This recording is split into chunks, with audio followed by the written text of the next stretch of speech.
we've come a long way from manifolds over Lie groups, Lie algebras and back, and we're now fully prepared to come to the at least technical climax of this course, and that's our chapter 5. That's principal fiber bundles.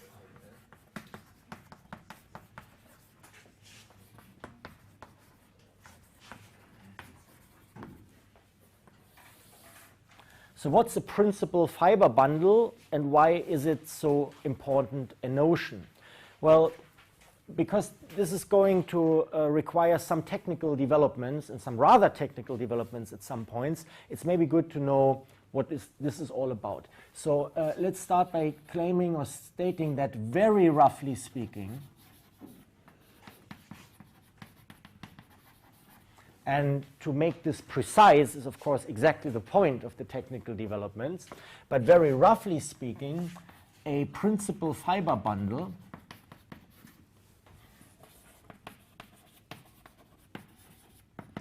is a bundle whose fiber is a Lie group. So this is why Lie groups are also so important, because they provide the fibers of fiber bundles. Okay, so that is what it very roughly is. But why is this important? This is so immensely important, or principal fiber bundles are so immensely important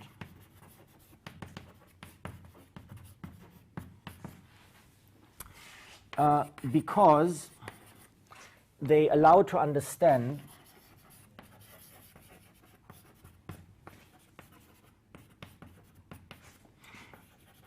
any fiber bundle with a fiber F. So that's a different guy. Any fiber bundle with a fiber F on which the Lie algebra G acts in a particular way. Well, we could say acts. Well, it's always in a particular way, but it acts. Okay, and these fiber bundles on which G acts and that are associated with this principal bundle are called associate bundles. These are called associated bundles. And in physics, fiber bundles are really ubiquitous. They appear everywhere. To just mention a few examples, for instance, in general relativity, they appear, and the fiber is given by the SO13 Lorentz group, or if you consider spinors, by SL2C, which is the double cover of SO13. Now also, and that is probably what mainly sparked this whole thing in physics, is that in Young-Mills theory and its generalizations, I mean, not, okay, anyway. So this is non-abelian gauge theories. This is where the vector potential, the covector potential of your, in quotation mark, electrodynamics, all of a sudden is Lie algebra valued. Okay, that's non-abelian gauge theories. So I should probably write non-abelian gauge theories. But in the standard model of particle physics, that would be, for instance, SU2, or it could also be SU3. So this would be, say, roughly speaking, the electroweak theory, and this is the strong interaction. These guys, these theories can actually only be properly understood, and the subtleties in there by considering principal fiber bundles. That's in Young-Mills theory. And but then, not least, well, that's not exactly physics. So let's say in mathematics. Well, studying these principal fiber bundles is, if you study the twists in that bundle, how the how the fibers twist. You know, it doesn't need to be a trivial bundle. Studying that, you learn a lot about the manifold, and in particular, there is a field called K-theory in mathematics, one hears a lot about. And in K-theory, roughly speaking, the cohomology groups of some manifold, and you heard, I told you about the cohomology groups, right? The cohomology groups of some M, some manifold M, are there essentially defined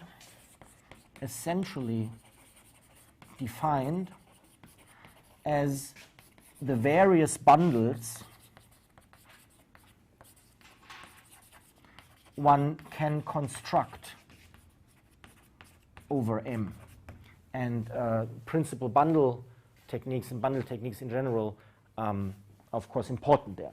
So this is really something that permeates a lot of mathematics, differential geometry anyway, and also if you take differential geometry, so let's, in differential geometry, I told you that defining what a tensor density is may be a bit tricky without the bundles, and indeed what you look at a bundle a principal bundle whose fibers are the general linear group of the appropriate dimension. That's the so-called, you make this into the so-called frame bundle, and then you can define very easily the corresponding associated bundle on which this GLDR, where it acts on the fibers, which are in principle tensor fibers, but the GLDR acts with an additional determinant factor, and that's then the densities. So also kind of this heavily used instrument of tensor densities in differential geometry, especially also in general relativity, you also understand it properly by understanding principal fiber bundles and the corresponding associated bundle. So this is really lots of motivation, which at the moment you don't understand, but what you do understand, there's a Lie group, a Lie group, a Lie group, a Lie group, a Lie group, a Lie group. Okay, and that's the principal fiber bundle, and that we want to develop. Okay, so this is the motivation. Please mention it in the evaluation. And then we come to 5.1. We need to prepare this whole business, and that's Lie group actions on a manifold. Lie group actions on a manifold. So this is a topic we could have discussed under the chapter 4 heading of Lie groups, but in fact it really fits here so well. We have it as a preparation 5.1. So what's a Lie group action? Definition. So let G with its blob be a Lie group, and let M be a smooth manifold.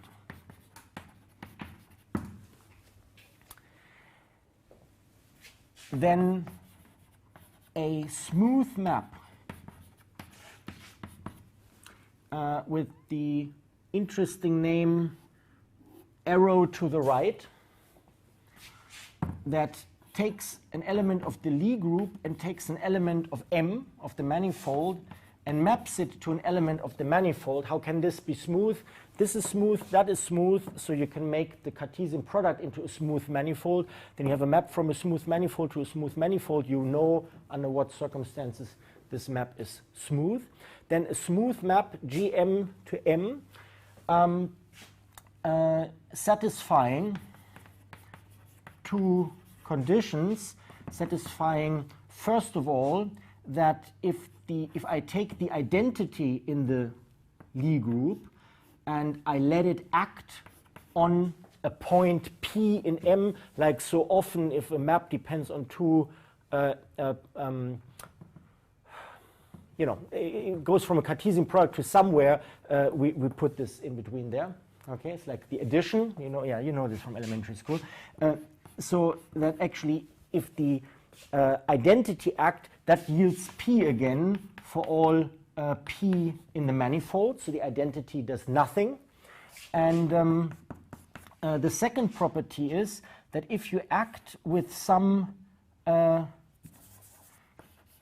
element G1 on P, then you get back an element of the manifold, and then you can act again with an element G2 on the result.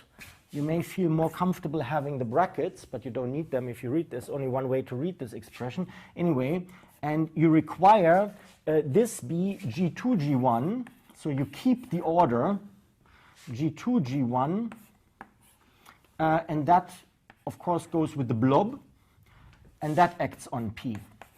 So you can act one after the other, or you can act at once with the product. Okay? Any such smooth map is called a left G action. So a left action of the Lie algebra, of the Lie group G, a left G action on the manifold M. And that's a central notion we're going to use. Okay, example. Questions so far? Okay. So let's have an example. So let G be some Lie group, okay? And I can choose as the manifold, I can choose a vector space, and not any, it's, I choose this representation space of G that comes with a linear representation, capital R, that takes the Lie group into the endomorphisms over this vector space. Well, and we said we have such a representation. We studied such stuff before, right? We studied representations also of the Lie group into the endomorphisms. Well, actually, it was called the GL on V, because we need this to be invertible.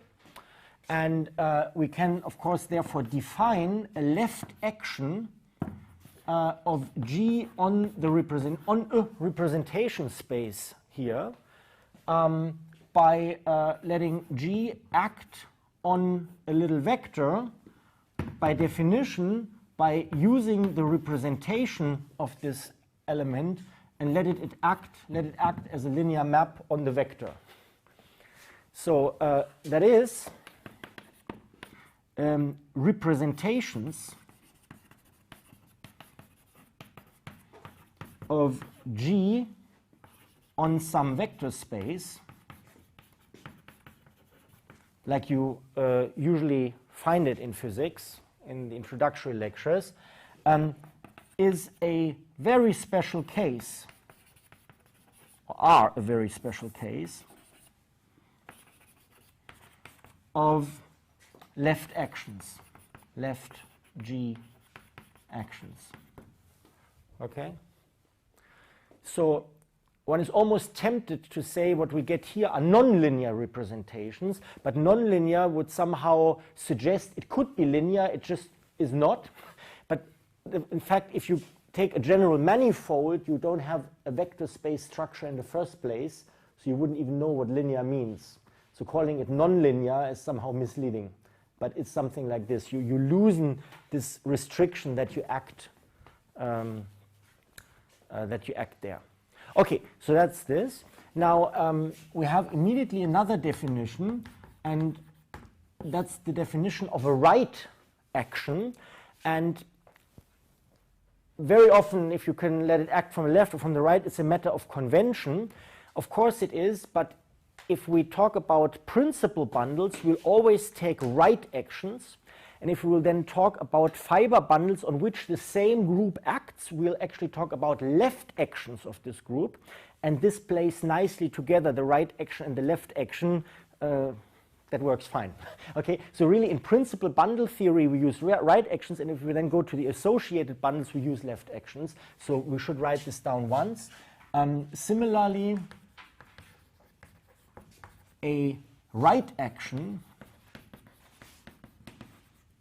now you can guess what the symbol is. It's the arrow like this. A right action takes M cross G, opposite order of course, into M, such that, well, the first one remains that you act on any point with the identity. And you see we now really write the group element on the right. So we take the word right action serious. That has an advantage you'll see in a second. This is again P for all P and M. And the second requirement is that if you act on a P with some G1, and then you act on it with some G2 from the right, again for your comfort only, I put these brackets, then this indeed is P, and now it's G1, G2. But like before, the order here remains here. And before it was G2, G1, but only because if you come from the left, you act first with the G1. G1 is the one that acts first, and then comes the G2, but that gives you the opposite order here as well. Okay? So, but this is important, and that is why it's so convenient to really write this from the right, because you can always keep the order. You don't need to think about it. Okay? But it's really something different. Okay? Such that you have this, and everything else stays the same as it was before. This is called a right action. Okay, I don't need to spell this out in every detail. Now, we can make an immediate observation, and that is let this guy be a left action.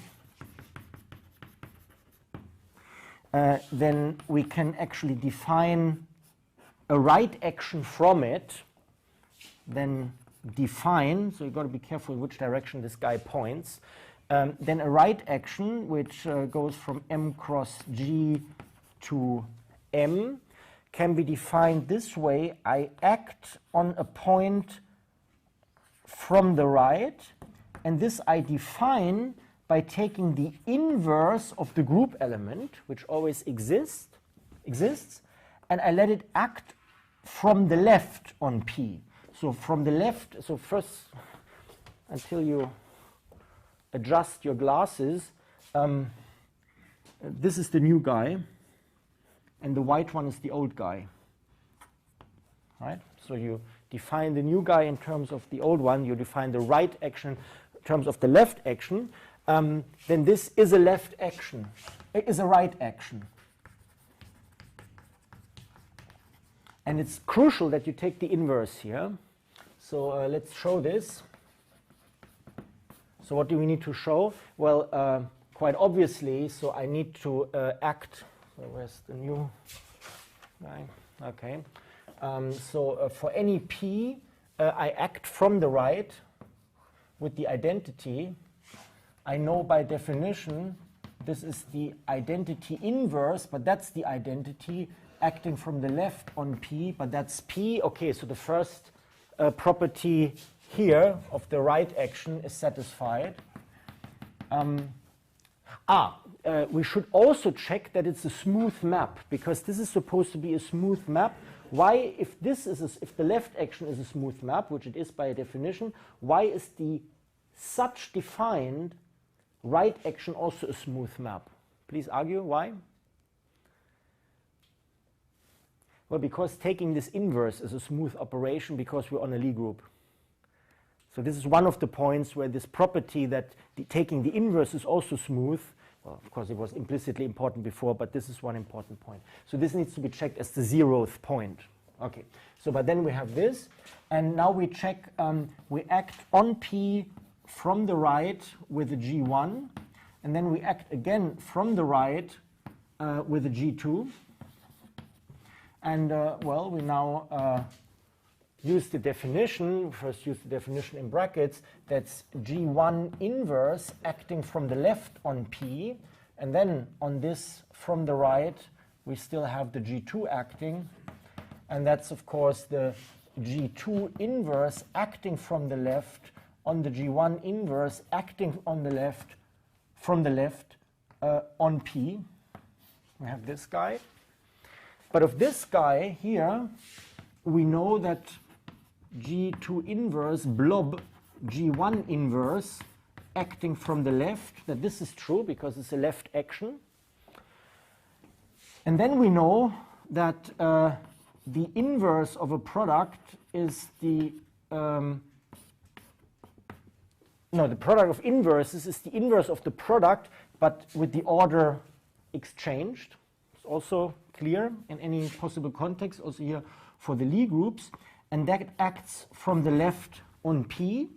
But this, again, by definition of the right translation, is the P on which we have acting from the right G1 blob G2. And this is precisely what we required. And you see that the inverse is important to flip here the order. If we didn't have the inverse, the order wouldn't be flipped. It wouldn't be a right action. And there you see really right action something different than the left action. If right and left actions were the same, then I could have defined that it would be just a different notation. You can say, well, but I can write it on the other side, right? It's just flipping the symbol. But a right action, because of this property, of these properties and keeping the order and is a different thing. Okay? Good. That's the right actions. Once expressed in terms of principal bundles, principal fiber bundles, and associated bundles,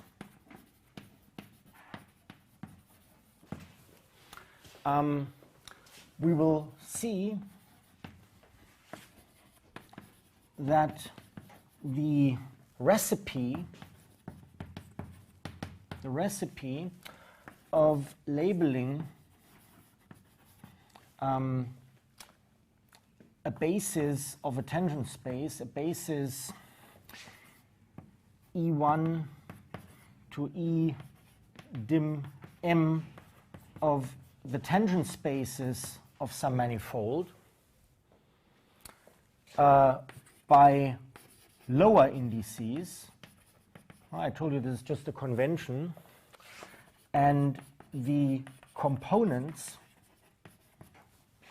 of a vector x in TPM by upper indices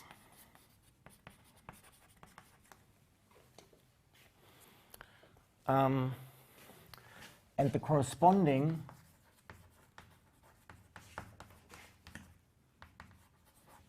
transformation behavior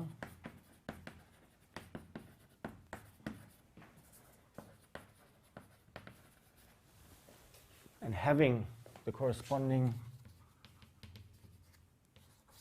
transformation behavior that if you define a new basis by some matrix A, M, A, E, M for all the basis vectors, and you correspondingly have that the new components of a vector are given by precisely the inverse of such a transformation, right? Why is this? Well, because then still the product, the linear combination of these E twiddles with the X twiddles is then still the same as the original components with the original basis, because the vector is the vector. It's just expressed differently. That's how we understood this A and A inverse before, right? Will be understood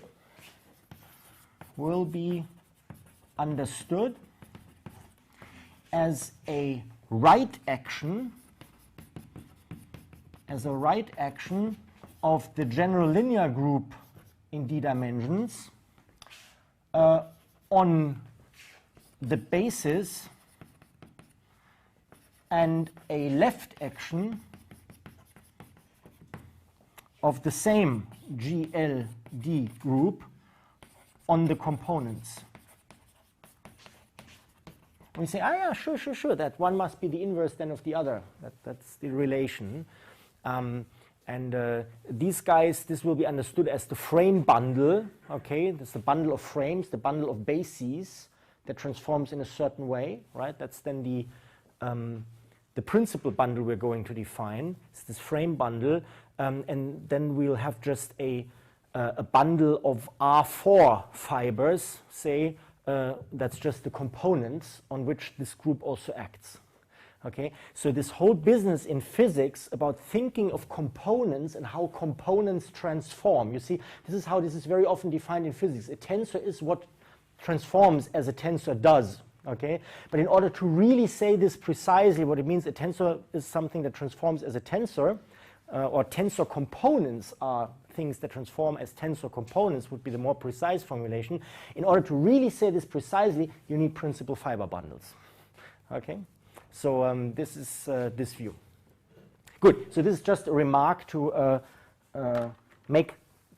to show you where we are going. Now there's one more definition I would like to provide. Now assume we have two Lie groups.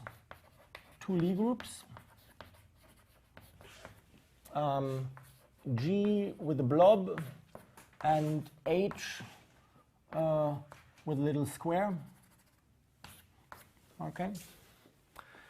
And let's assume we also have a Lie group homomorph. No, let's make it a bit more tricky. Let's have two Lie groups and a Lie group homomorphism. A Lie group homomorphism. Let's call that guy rho. It's not a representation like before, but it's now a rho that takes you from one Lie group into the other Lie group.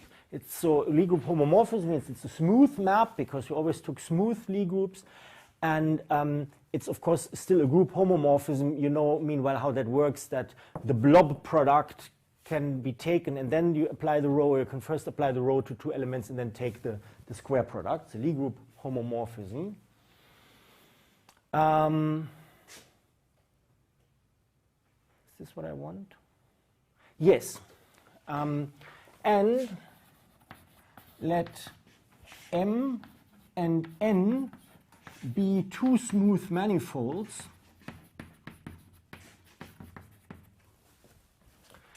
and further let's have two left actions, namely one that we denote like this, a left action, so it's G cross M into M, and the other left action, let's take a filled triangle, is from H cross N into N. So two Lie groups, two manifolds. Between the Lie groups you have a Lie group homomorphism and you have these two manifolds, and let F from M to N be a smooth map.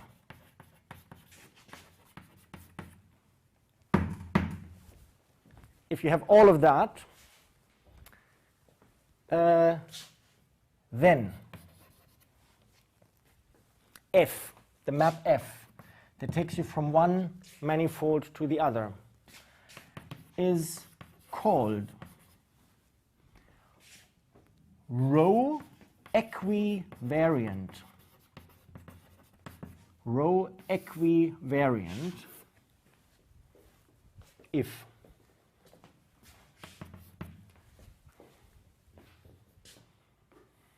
let me try to squeeze the diagram here.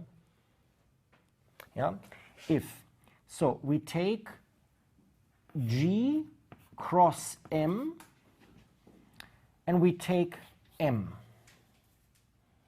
How do I come from G cross M to M? Well, by virtue of my empty left action. I take H cross N to N by my solid left action. I have this map F that goes from here to here. How can I construct a map from G cross M to H cross N? Well, I can construct it by taking rho cross F, where this cross means the rho eats the first factor and the F eats the second factor, and the rho eating the first factor produces the first factor, f eating the second factor produces the second factor. Okay? Very simple. I think we did this in statistical mechanics. We use this a lot. Then f is called rho equivariant if this diagram commutes. Again, what does that actually mean? It means you can go this way or you can go that way. So let me first write down this way. That means you let G act, some G in the group, you let it act from the left by this empty left action. You let it act on some M, so some little m is a point in M. I rather write little m here. You let it act, and then you take the function f to map it, and this is supposed to be the same as you first map the G by rho, and you map the m by f, and then you take the result and you use the solid action. Okay. So it's a new word, rho equivariant, and what does it talk about? Well, it talks about if you have two manifolds that are equipped each with a left action. You have the manifold n equipped with this action, the manifold m equipped with this action, not of the same group, but by groups that are connected by a group homomorphism. So what we're talking about here, rho equivariant maps between manifolds are maps between manifolds that preserve a left action that's given on the respective manifolds. So it's again the same principle. We're talking about the structure preserving maps between manifolds, only that the structure given now is a particular action of a Lie group on one manifold, a particular action of a homomorphic Lie group on the other manifold. Okay? Right. So this is rho equivariance, and this plays a role in physics. So you can do this without this rho. You can say that this H is the same as this G. But in physics, for instance, you have here the Lorentz group, SO13, but you do not. But now you want to compare this. What happens if you replace it, or if you map it?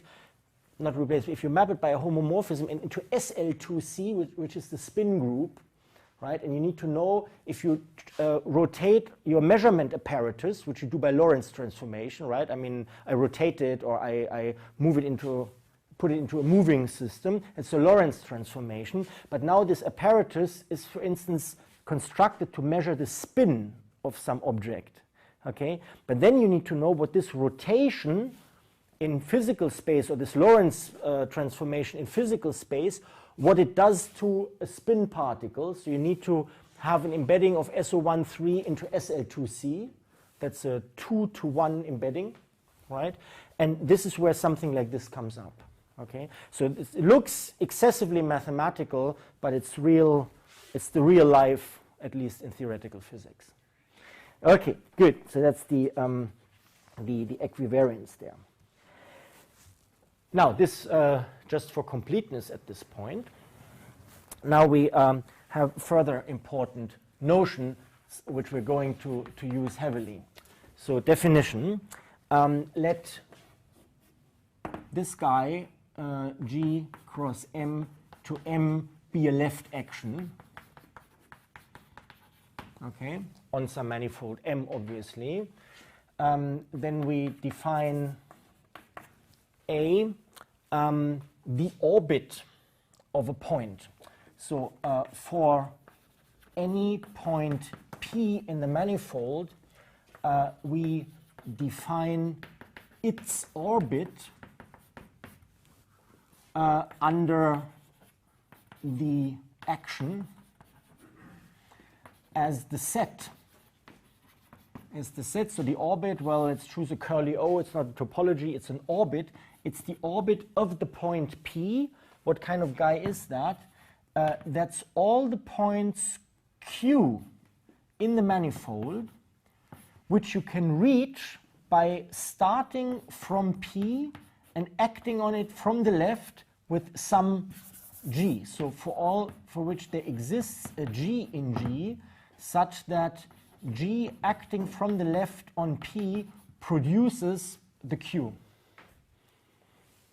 That's an orbit. Well, let's make an example right away, although we're in the middle of the definition. Example, let's say the manifold is R2, and let's say that the group is SO2, and let's say that the action, the left action of G on a point in R2 be defined as the vector representation of this guy acting on the point P. Well, P is just a pair of numbers, P. Well, I write in quotation marks because I need to choose coordinates to do that. That is, if you have something like cos phi, sin phi, minus sin phi, cos phi of P1, P2, something like this, right? We know how that works. And that's, of course, simply the rotations of the plane as they act in the vector representation. So that's what you usually call the rotations, right? And now take this point here. What's the orbit of this point? This point be called P. In the orbit is any point you can reach from there by action of the group. So it's all the points on this circle. But this point you cannot reach from there by action of SO2 of this particular action here that I wrote down. So this guy here, this whole set, is the orbit P. So the orbits are subsets of the manifold. Okay? Right. All the orbits are all the circles, but there's also one point here, which is the orbit of itself, right? It's also the orbit of that point. That's not a circle. That's just a point. Okay? So we have this. Well, once we have that, we can take B, but it actually belongs to A. We can define an equivalence relation. Let P equivalent Q, so these are points in M, by definition, if there exists a G in G such that P equals, or Q equals, doesn't matter because we can take the inverse, G from the left on P. So in other words, they are called equivalent if they lie on the same orbit. So this point and this point are equivalent, but that point and that point are not. Okay? So one can quickly check this is an equivalence relation. Equivalence relation. So it's reflexive. Why is it reflexive? Well, because the identity is always in the group. It's symmetric. Why is it symmetric? Well, because there's always the inverse in the group. And you have that if you act again with the inverse, well, let me write it down, it's because G inverse Q, if this is true, then G inverse acting on Q is G inverse acting on G acting on P. But this is G inverse blob G acting on P. That's the identity acting on P. That's P. So you can write this the other way around, and the inverse always exists. So there is such a group element, I mean, in that case the inverse, and you can also check that it's transitive. Let's not do that. So this is an equivalence relation, and if you have an equivalence relation, you can consider the equivalence classes. So you can take the manifold and identify all the points that are equivalent under the equivalence relation. So that's the quotient space. And because this quotient space has been defined using only this group and this action, we very often write instead it's M mod G, right? It's just another notation that because you do not always have to carry through this construction, because once you know it, you say, well, the group identifies certain points by being in the same orbit, and this is then called the orbit space. And indeed, the equivalence classes are all these circles and this one point. So one element of the orbit space is, well, exactly the set of points that makes an orbit. Okay, so you have a foliation of this space into lots of orbits. It's like always. This is a very particular example, and this orbit space will play a very important role in the principal fiber bundle theory. Okay, so we have this.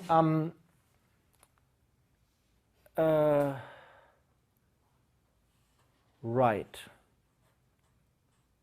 Okay, so then let's have C.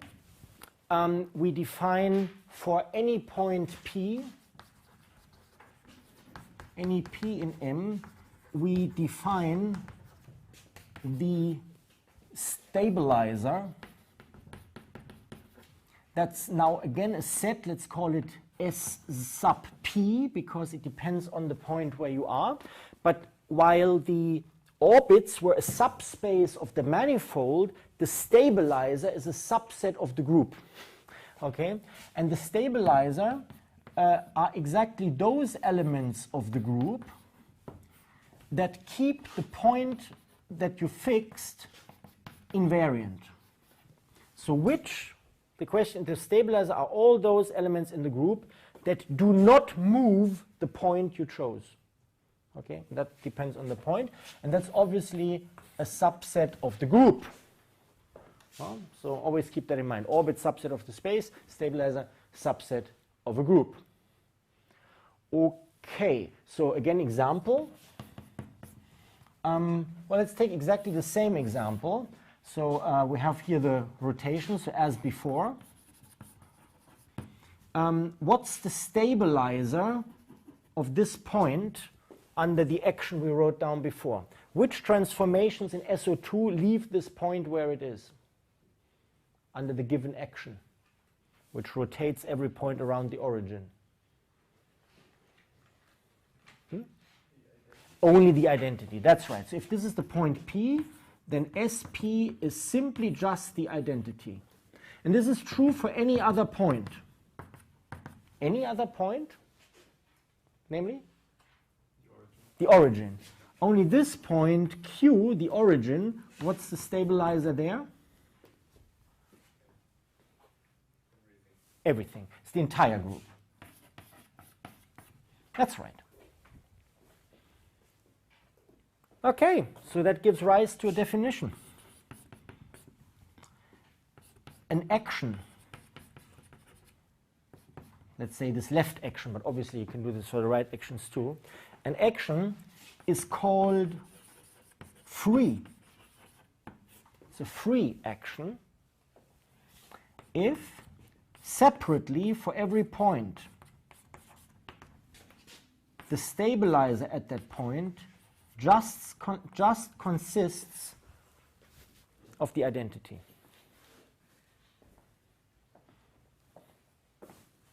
So obviously this SO2 action here is not a free action. A free action is such that every point is stabilized only by the identity. Stabilization with the identity, I can also choose phi out of, is phi restricted to 1 to pi? Because otherwise... No. But look, the stabilizer is the set of all group elements that keep it the same. But I want to say that I can choose another element of the group in the respective representation that gives me the same point. In the representation, I choose the identity and I choose... Ah, yeah, very good, very good. But what did we do here? We, you're now talking about, okay, look, so you see, this is why I didn't want to write this down. But it's a good question, because what we have here, the phi, it's a very good example with what we said before, because this is, of course, exp of phi times the endomorphism given by this generator acting on P1, P2, right? Now, this guy here, so the group is compact, right? SO2 is a compact group because the group manifold is S1, is a compact space. Because it's compact and we use the exponential map, it cannot be injective. That means we hit the same point several times. And that's what you're saying. You can plug in phi equals 0, and then for phi equals 2 pi, you hit the same transformation again. And for 4 pi and for 6 pi and so on, you hit it again and again and again. Now, this, however, doesn't speak about, it really speaks about the group. So once you come back to the same element, it's the same element again. So every time you choose phi equals 0, 2 pi, 4 pi, 6 pi, and so on, you hit always the identity element. So there are no others than the identity that do that, right? And the misunderstanding there comes, or the feeling there must be more elements, is because of this non-injective generation of the group elements this way, which is here matrices expressed that way, right? I mean, of course, you can also explain, yeah, you can say, well, it's the same transformation that acts, but okay, so this has exactly to do with what we said before. Okay, so an action is free. Question: can ever be an action that we defined in terms of a linear representation, can that ever be free? Well, this one is not.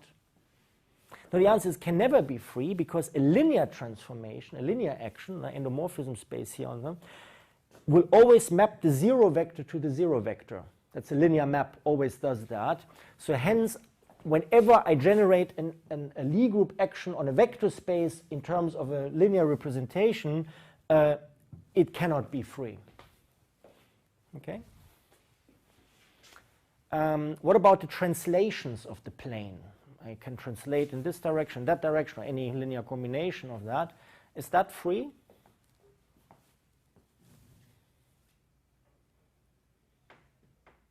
Should be, no? Because you always find a transformation, I mean, any transformation moves a point away from where it is, apart from the one that doesn't do anything. So translations would be free.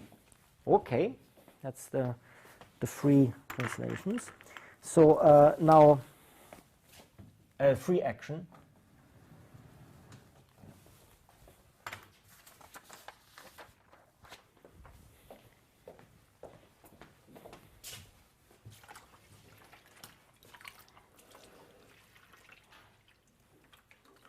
So there are other notions like transitive actions and effective actions and so on.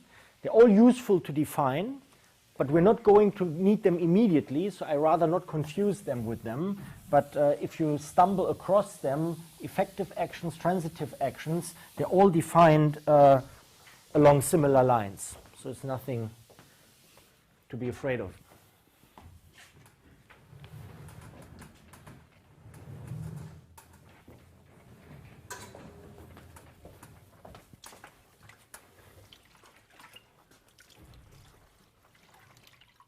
For principal fiber bundles, we really just need the free actions. So what's the crucial property of a free action that we're going to use? So this is observation, and I'll ask you to show that on a problem sheet. Observation, if this is a free G action on M, then each orbit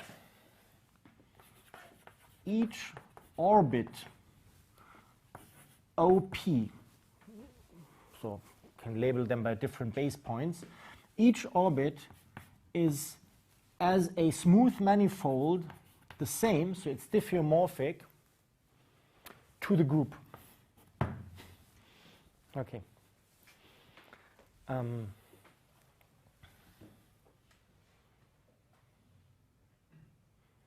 So for example, if we had taken the manifold not to be all of R2, but we take out the origin, okay?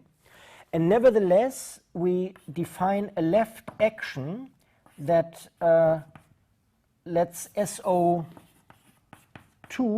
act on this guy by pretty much the same definition like we had before, by employing the vector representation we wrote down last time, I think, of this group element as it acts on this pair P1, P2 that lies in here.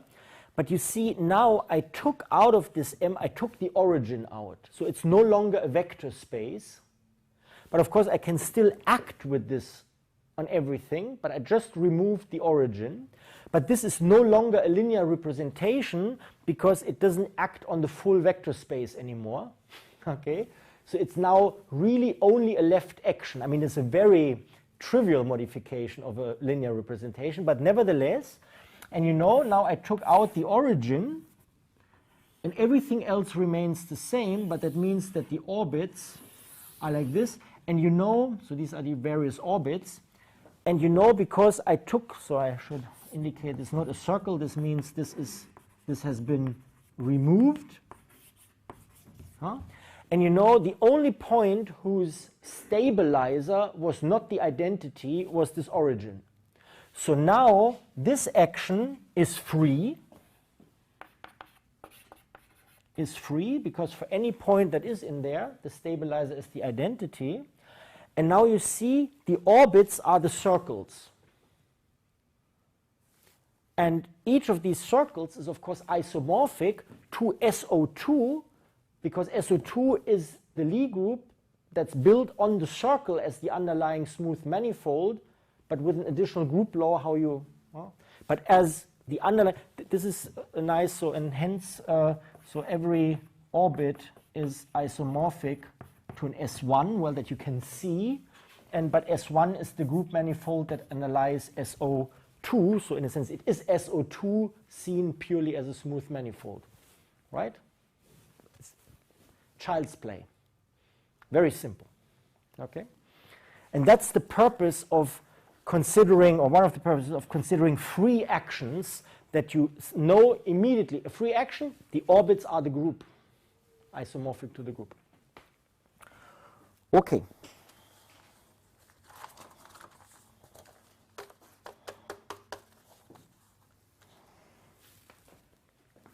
So then after these preparations, we can come to the central definition.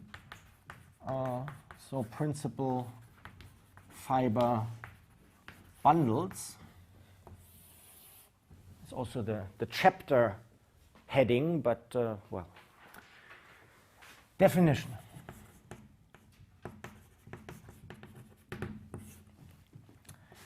A bundle. Well, a smooth bundle. Whenever we're talking about bundles now, we assume everything is smooth. The spaces are smooth, projection maps are smooth, all the maps are smooth. So should I forget to mention smooth at some point, you may insert it. So a bundle, what was that? A bundle consisted of a total space, a projection map, and a base space, if you remember. Such a bundle is called, a bundle is called a principal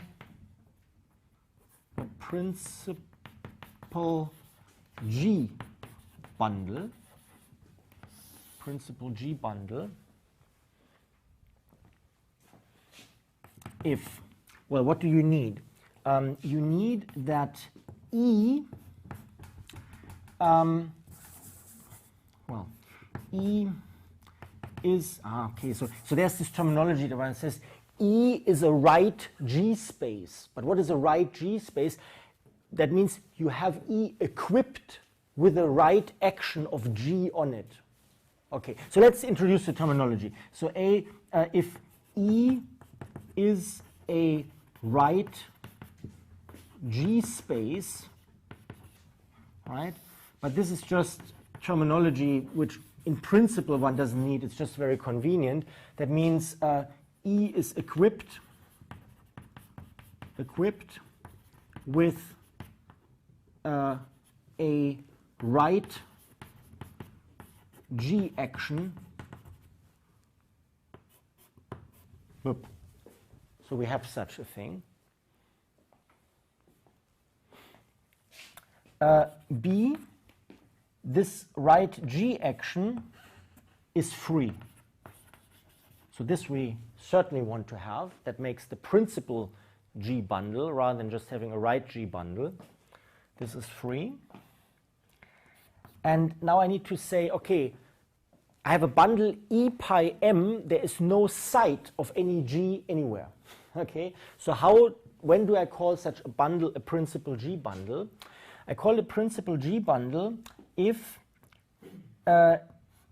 E pi m is again another symbol for the bundle. If this bundle is as a bundle isomorphic, but as a bundle. You remember when a bundle was isomorphic? Maybe I remind you in a second. But first the definition. This is called a principal G bundle if as a bundle it's isomorphic to E. So I take again the same total space, but I compare with the bundle that's built from the same total space going down into the orbit space of this total space under action of the Lie group. Okay, so I have a manifold E, the total space is a manifold, and I have a right G action on it. The G action is free. That means every orbit of this G action is the group itself, is isomorphic to the group. Okay, and I choose this E modulo G is the orbit space, is the space of all orbits, and because the fibers are always the same, this is a fiber bundle. The fiber of this bundle, and there is a projection map rho, and that's the normal projection map that you take from a set into the quotient set. You remember where you send a member of the set to its equivalence class. That's this map rho. Okay? So you take that guy, you go down here, and because the action is free, the fibers, so the row inverse of a point down here, is always the entire group. Okay? But we'll write this down in a second. But this is the definition of a principal fiber bundle. So let me write down the observations, but they're not part of the definition. Observation. So I should say, so this row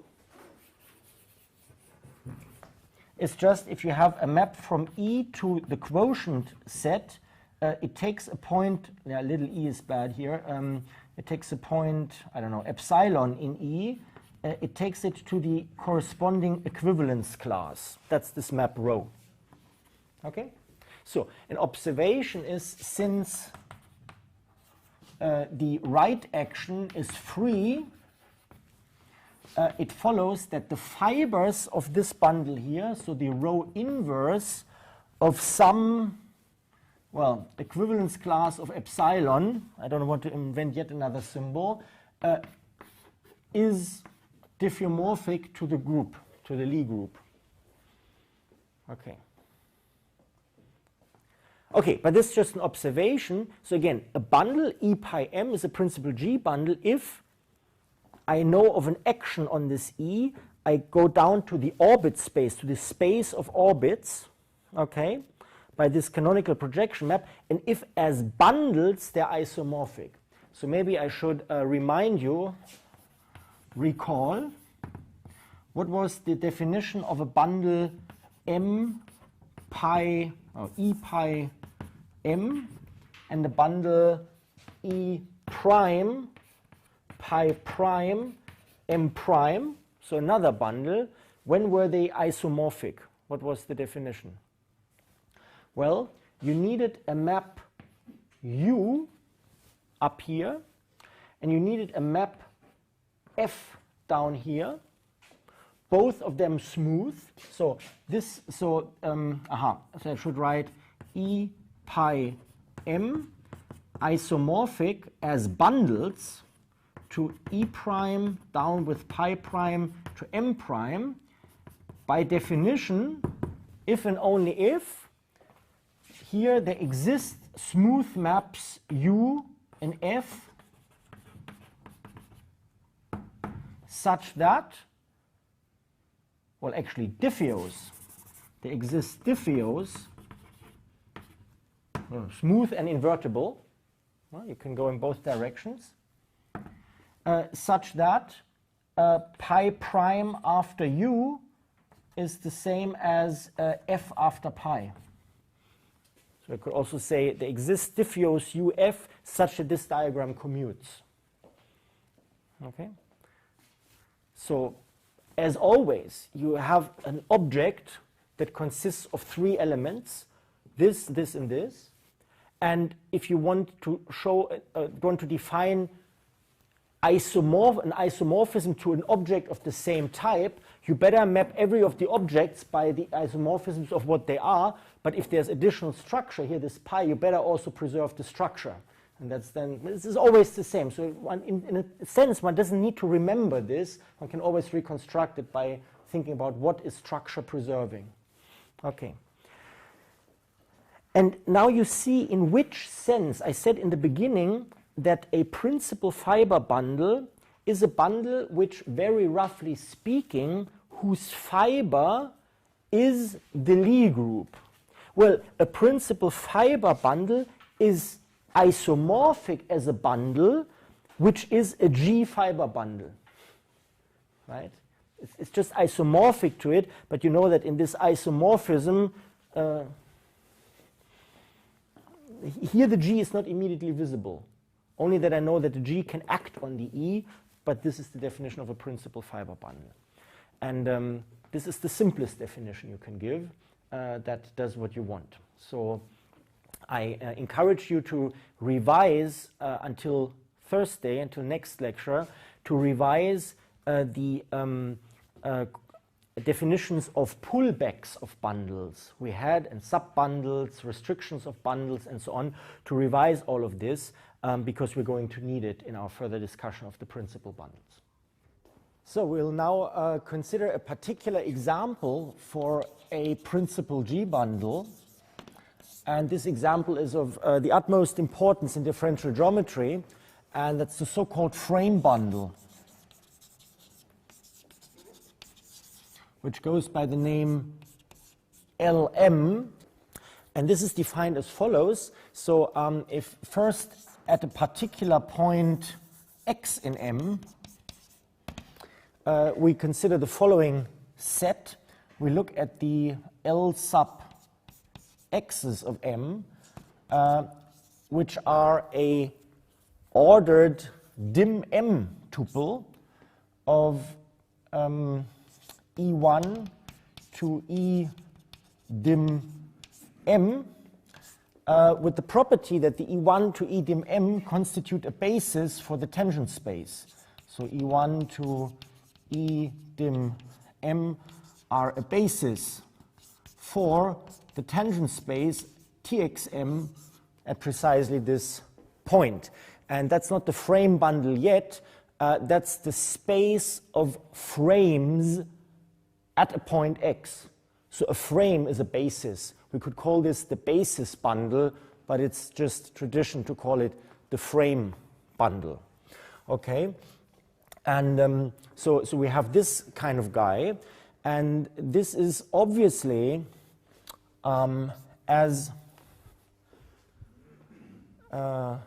this is obviously isomorphic to GL dim M over R, because you certainly remember from your linear algebra classes that if you take the vectors of a basis and you express them in some, say, over R dim M in terms of the canonical basis, you get column vectors, and if you put these columns next to each other, you get an invertible matrix, right? So that's definitely the case, and we'll invoke that isomorphism in a second. But then we define the frame bundle as Lm is the disjoint union over all the x's in M, LPM.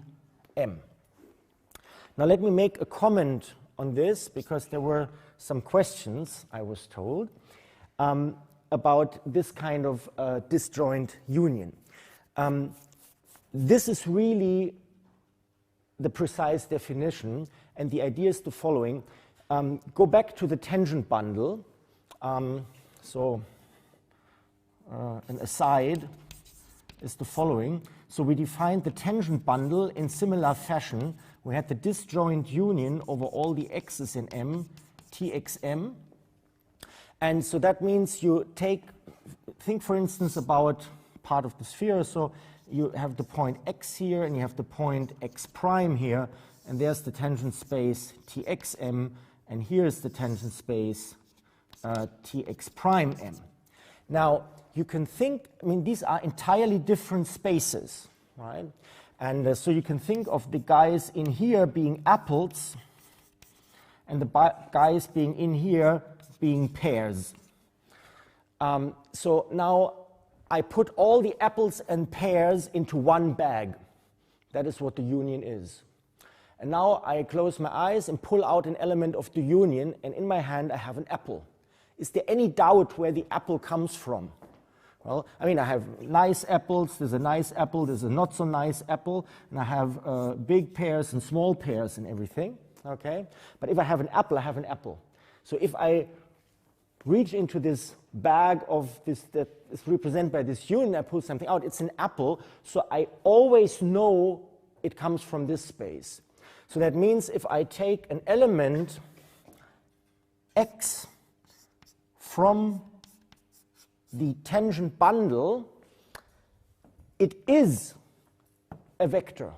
The x is a vector, but nevertheless, I always know, if it's from here, then I know there exists a unique x such that x comes from T sub xm, and hence I can define a map, a projection map, that takes an x and assigns to it the small x, which is the base point where it comes from. Okay? Hence, a construction of the type union over all x Cartesian product Txm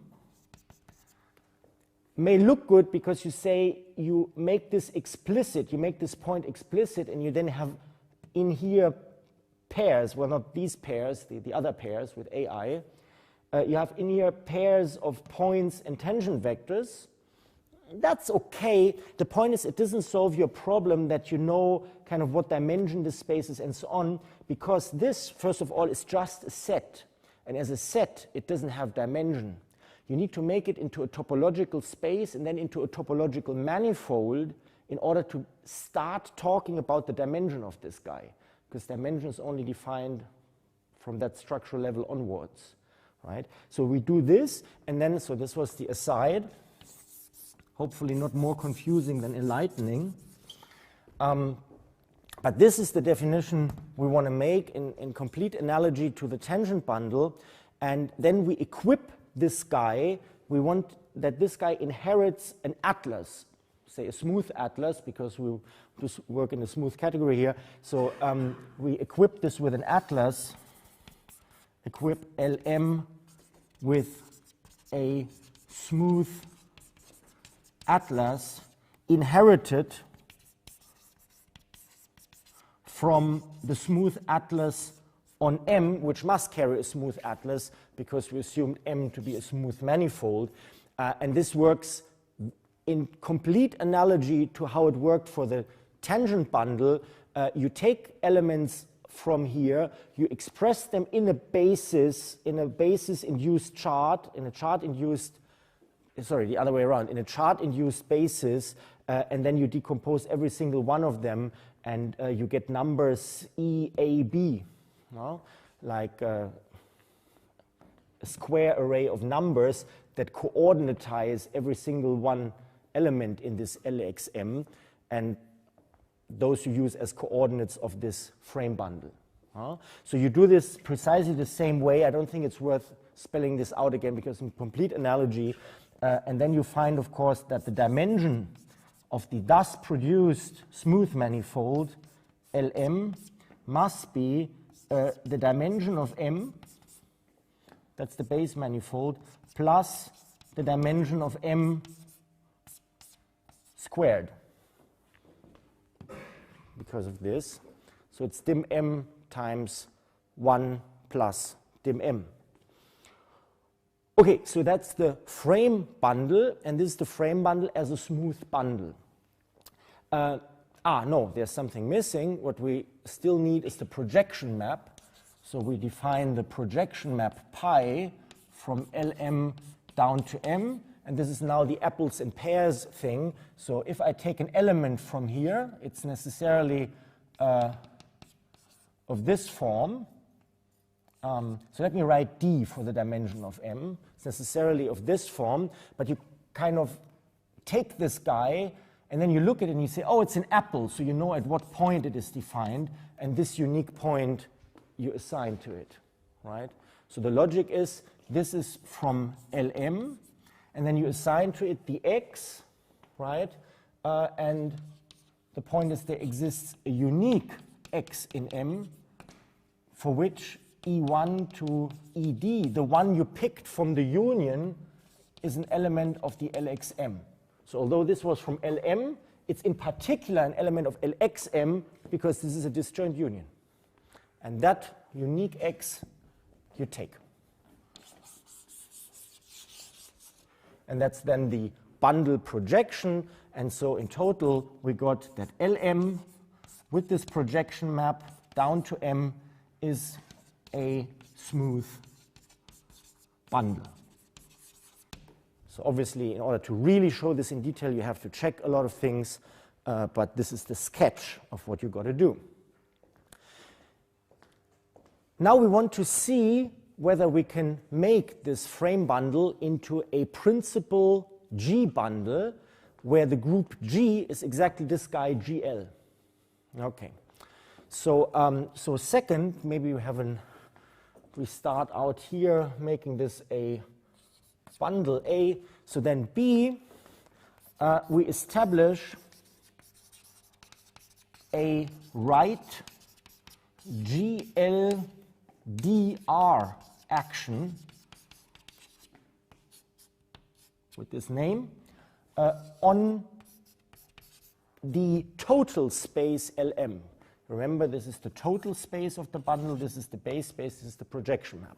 So we establish this action by virtue of, so we define, so we take an element E1 to ED, and we wish to act on it with a GL transformation. Let's call it small g, but small g is an element of GLD. Okay? And we define this action as follows.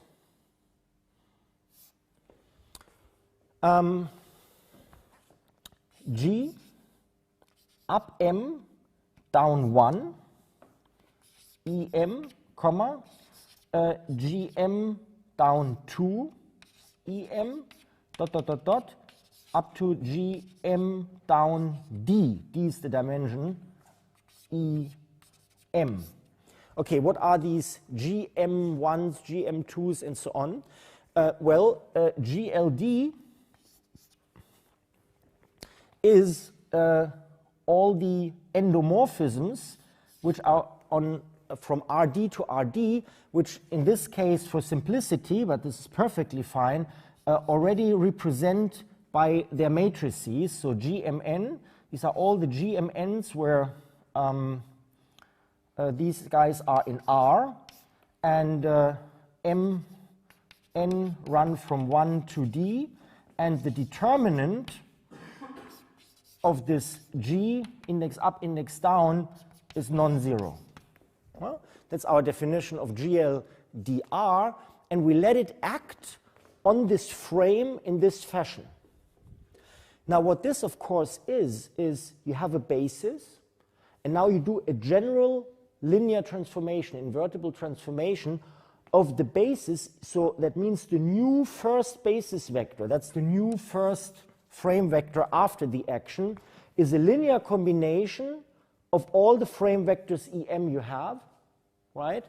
And it produces one new one. So it's the first one, it's the coefficients, the first collection of coefficients for this linear combination. This is the second collection of coefficients for this linear combination that makes up the second one, and so on. This is, of course, precisely how you transform from one basis to another basis.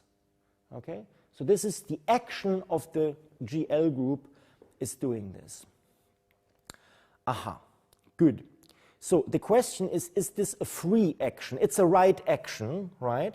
But the question is this a free action? What was a free action? A free action is one which at any point is such that only the identity, that would be the delta here, delta Mn, only the identity keeps this thing unchanged. And that's precisely what happens. If you just have one vector, and then I can find GL transformations that are not the identity, that keep the vector invariant. If I have two vectors, I still find GL transformations that keep them invariant. Well, in 3 dimensions it gets trickier. But now, okay.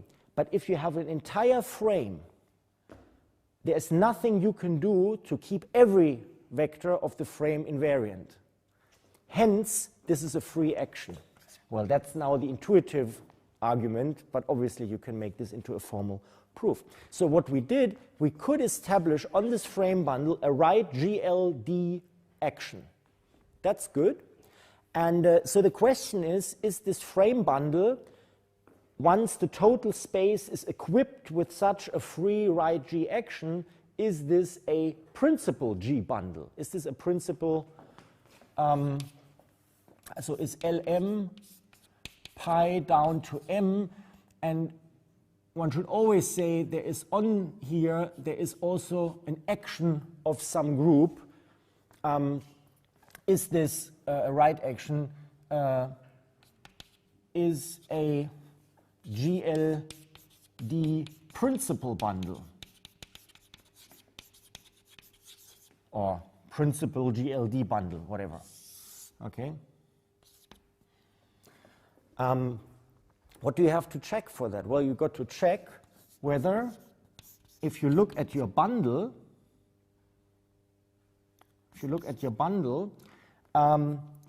whether you have a bundle map U that's an isomorphism, so there should be an inverse like this, to the same total space, but going down to the total space, and then you take the quotient with respect to the group you have here, okay? And if there is such an isomorphism UF between these two bundles, then you call this guy a principal G bundle. And of course, in order to check this, you need to have the action of this action must be defined on this Lm. Now, what's the intuition of this? Well, this is the space of orbits. So you take an element in here, Lm, and then you act with the entire group on a particular element. Okay? And that gives you the orbit of the group in here, and you mod these out. That means you look only at the set of all the orbits. Okay? But if that is then the same as the space M, well, at least if there's an isomorphism, then we call this a principal G bundle. Now let's see where this is the case here. So I take this guy, the Lm, so that's a frame at every point in the manifold. And now I act with the entire group on a particular point. So I go to the manifold, I say this 3 space, go to this point here, and I put up a frame. Now, what's the orbit of that frame? Well, it's any GL transformation I can perform at this point. So I get any other frame. So if I ignore this orbit, right, all that remains is the point, right? And that's precisely this isomorphism we want to have, right? So indeed, I can go from any one frame to any other frame, and that's a free action. So this is definitely the case. Again, you can write this down in many ways, but it may be worthwhile in order to get the idea when something is a principal bundle, you have to check this first intuitively. Is this reasonable that it could be one? And then you write it down. Okay? So in this case, that is that. Okay. So another check here for the free action is you must be able, within an orbit, so if you say you take the frame at a point, and that's supposed to be the fiber of this bundle, you must be able to reach any point in that fiber from any other point in that fiber, from another frame, by some action here, and in fact, because of free action, by some unique element G acting on it. Okay, so that's the intuition, and that's all the case here. So indeed, this is a principal GLD bundle, and that's very important. Okay, we'll so that, because this is how physicists say a basis is being transformed.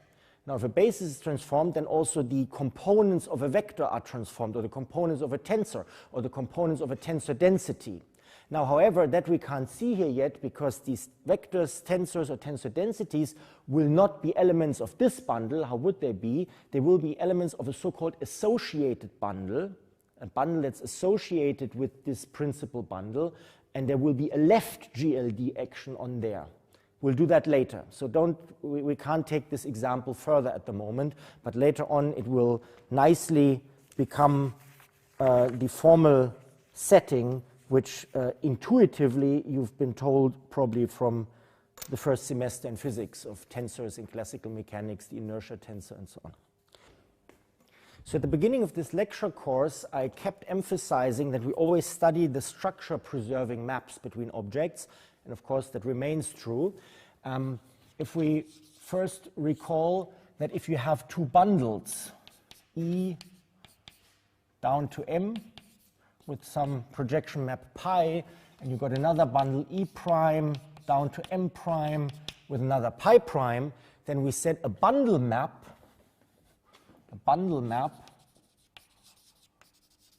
was a pair UF, where the U goes from the total space to the other total space, and the F goes from base space to base space, and we call this a bundle map if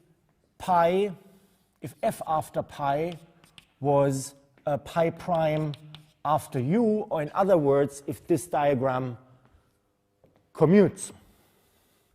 Now, we want to define the notion of a principal bundle map, and a principal bundle certainly is a bundle, but it has additional structure, and that we got to take into account.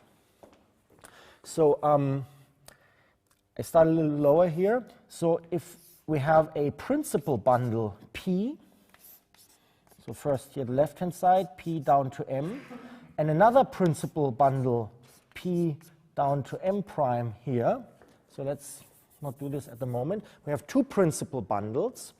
Then we also have the action of a group, the right action of an entire group on this bundle here. And on this bundle, we have the right action of an entire group. Let's say there are two principal G bundles. So two principal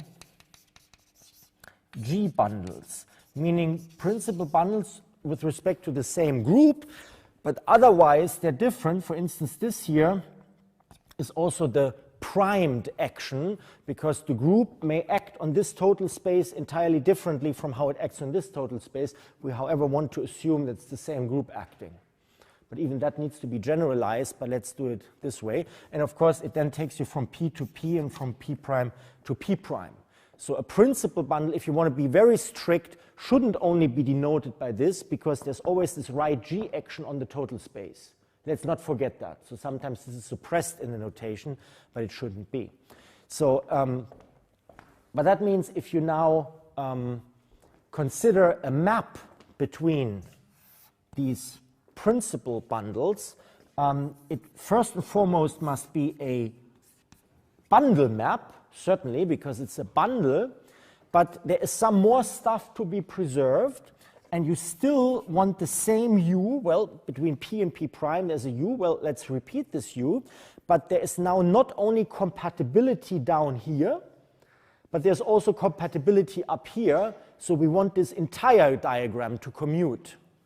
It's the only natural thing to do, right? Okay, so we say this is so UF is not only a bundle map, but it's a principal bundle map. That's different from a bundle map. It seems like a subtlety, but it isn't. It's different from a bundle map, a principal bundle map. So the requirement is that this guy commute. Okay, we require it commute. And then we have, that is, well, the thing from down here, almost not worth mentioning, f after pi is pi prime after u. That's just the bundle map aspect of it. But we also have an equivariance aspect of it, okay, how it behaves under the action of this group. But this terminology is not necessary if you just remember this needs to commute. So we can read this off here. So we have that u after the action. Now, in order to write this properly, we say u of a point P on which a group element G acts. So I pick a point P, I act with a particular group element small g, and I get another point here, and then apply the u. This should be the same as applying the u to the same point P, and then after that acting, of course, with this primed action, because we're here acting, but with the same group element. So obviously this is supposed to be for all P in P and for all G in G. That's it. That's a principal bundle map.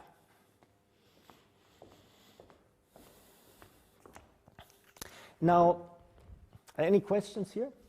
No, that's straightforward enough, right? So we have an important generalization of a principal bundle map. It's in a sense the maximal generalization. So I take a principal bundle, P pi down to M, and I equip it with a bundle action with respect to a group G. This is quick notation, but you know what I mean. I go back to P.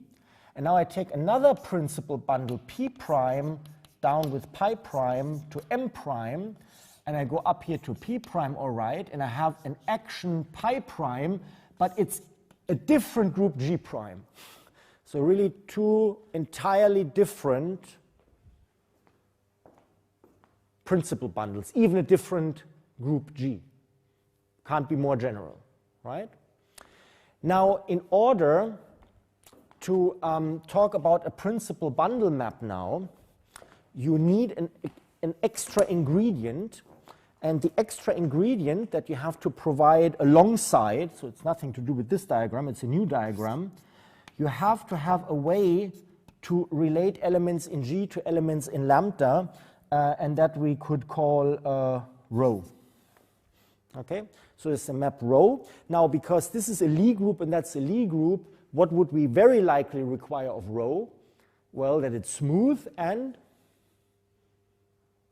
a Lie group homomorphism. Okay, so we would require that this be a Lie group homo. Okay, and so Lie group homo, we recall, is that you can apply rho to a product of a little g1 and a little g2 with a blob, and the blob is the blob in G,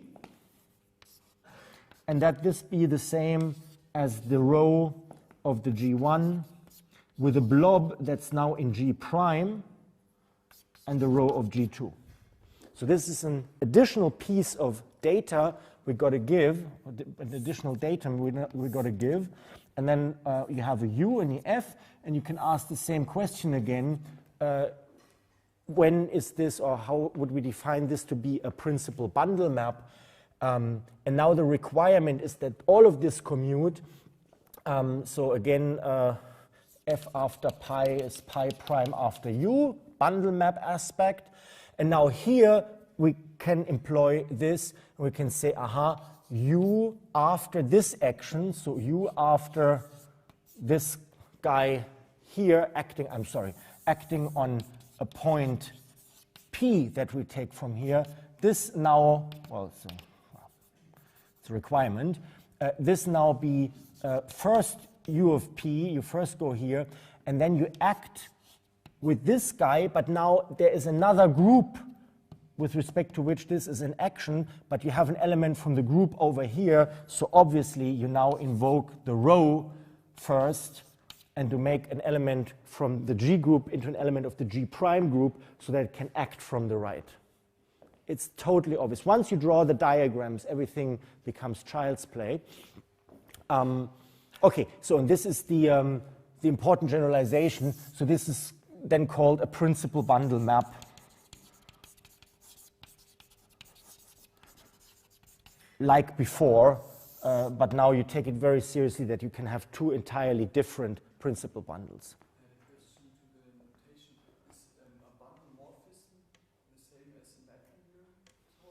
That's right, that's right. So a bundle morphism is a bundle map. That's right, yeah.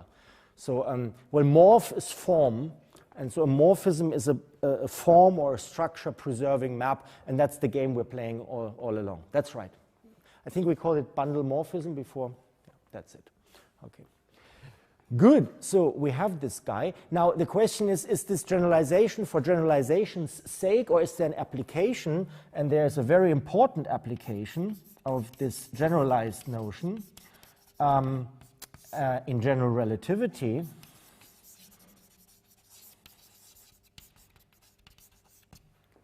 And that is, in general relativity, we would often look at the frame bundle over the space-time manifold M.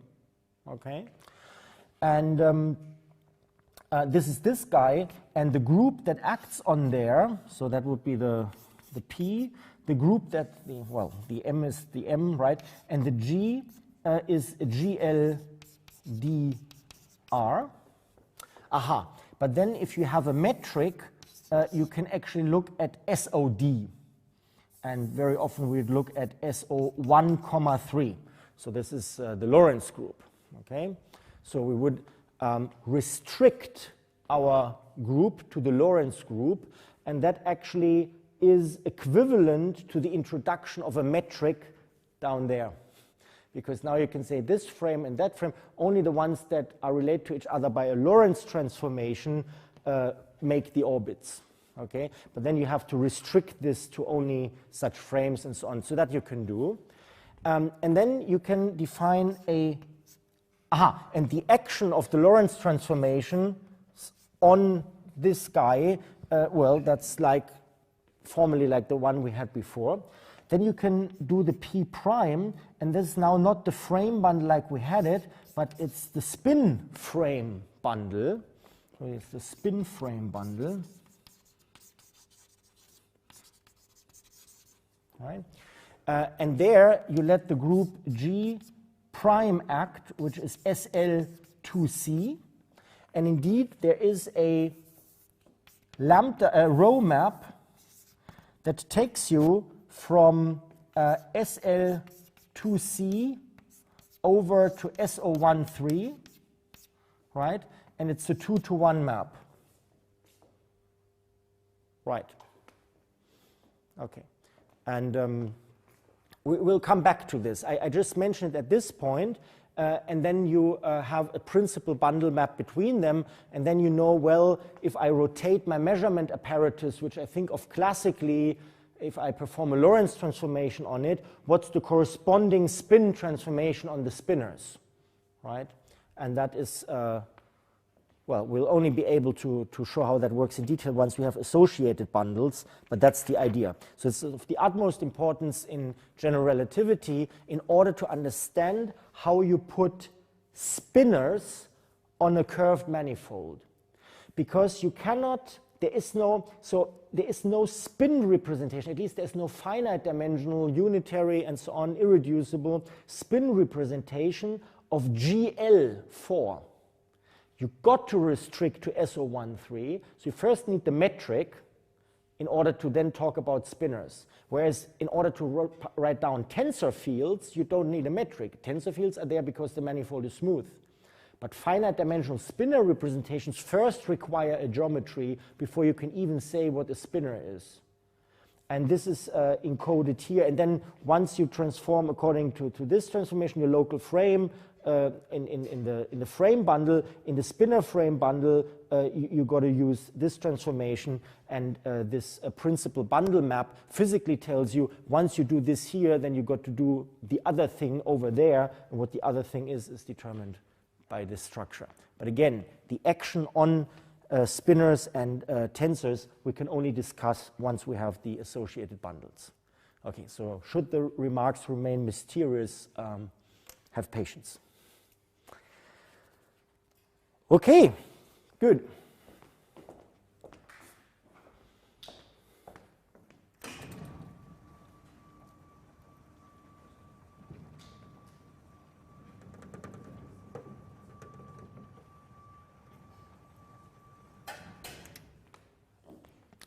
So now we come to a little lemma.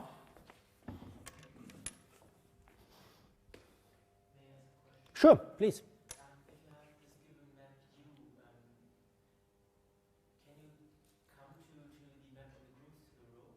Can you come to? If you have a given U and you want to know what the row you need to transform each given groups. No, the row is an extra piece of data you need.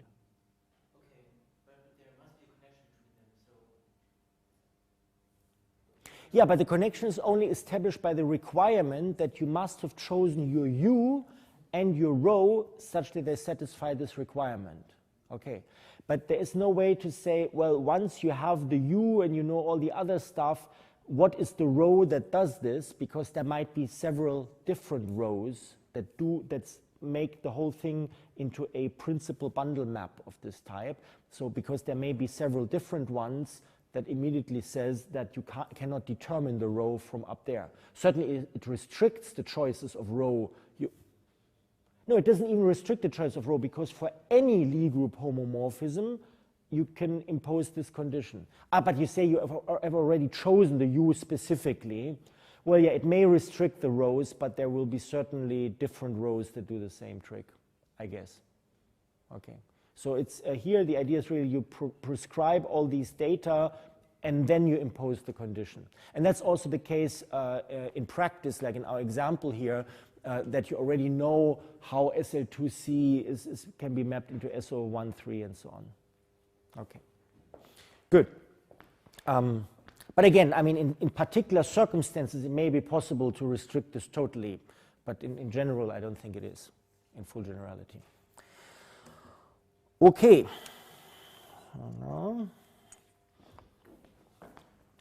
So I have a little lemma.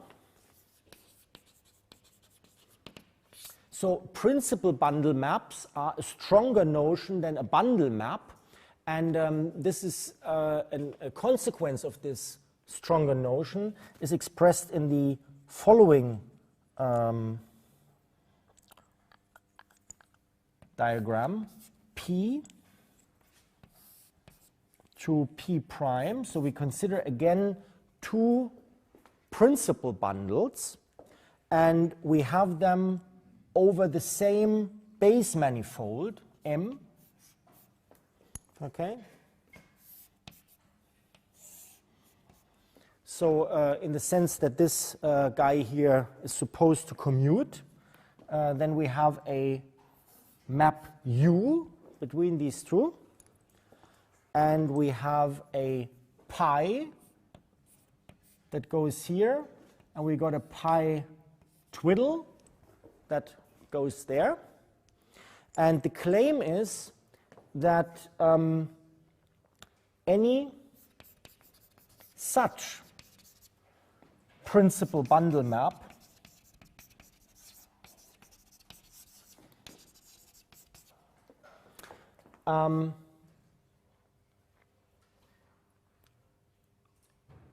is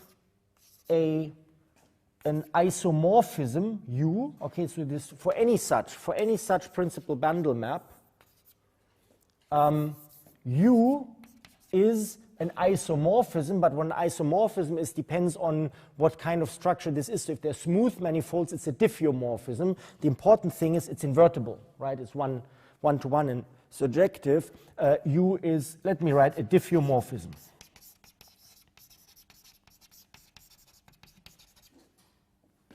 Stop. And I hope you note that the color coding serves no mathematical purpose, but it's a Christmas tree.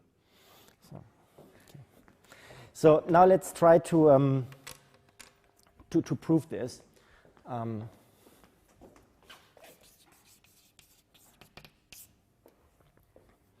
So what do we need to show? We need to show that U, first we need to show that U is injective.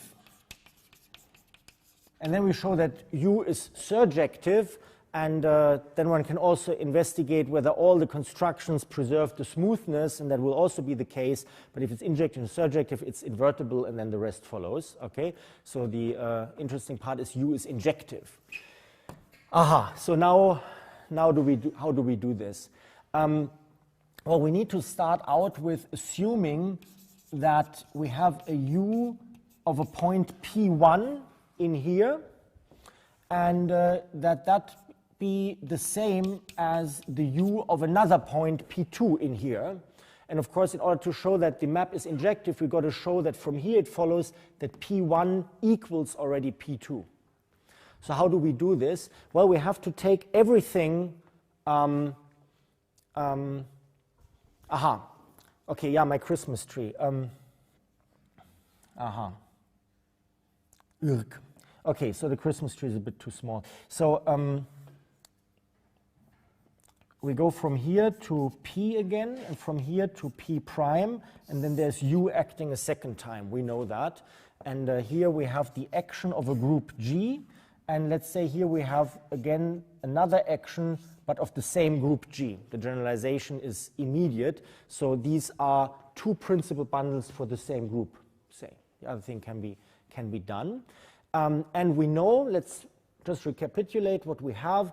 We have U of PG acts must be the same as U of P and the G acts, but with the primed action.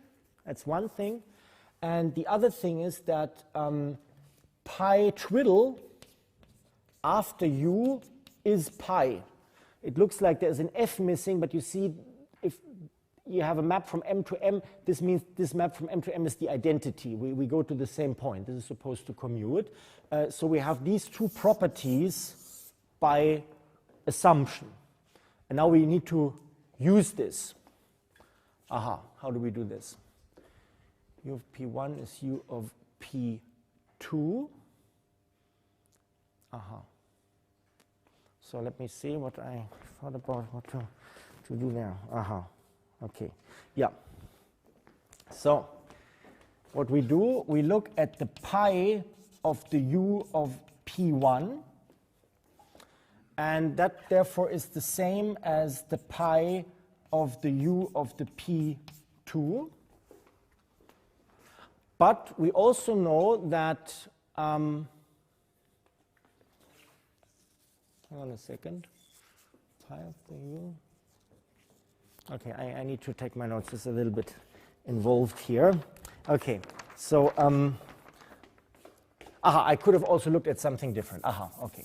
So we look at the pi of P1. Okay, we can look at this, and then we invoke the first relation here, that pi twiddle of U of pi 1 is the same thing, because pi is pi twiddle after U.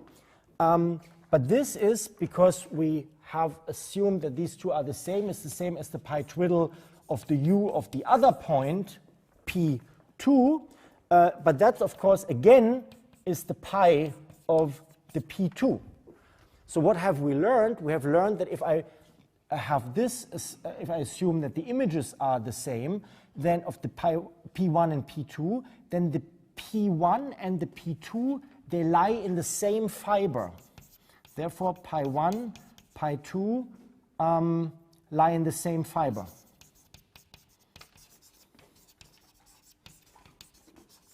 Aha, but now because they lie in the same, they belong to the same fiber, that means there exists a unique element G in our group that relates the two. So I can say P1 or 2 is P2, or whatever action we want to take. Let's say this one, the primed one, prime G, acts on this. And this uniqueness is due to the fact that we have a free action and that we have a principal bundle, for that matter.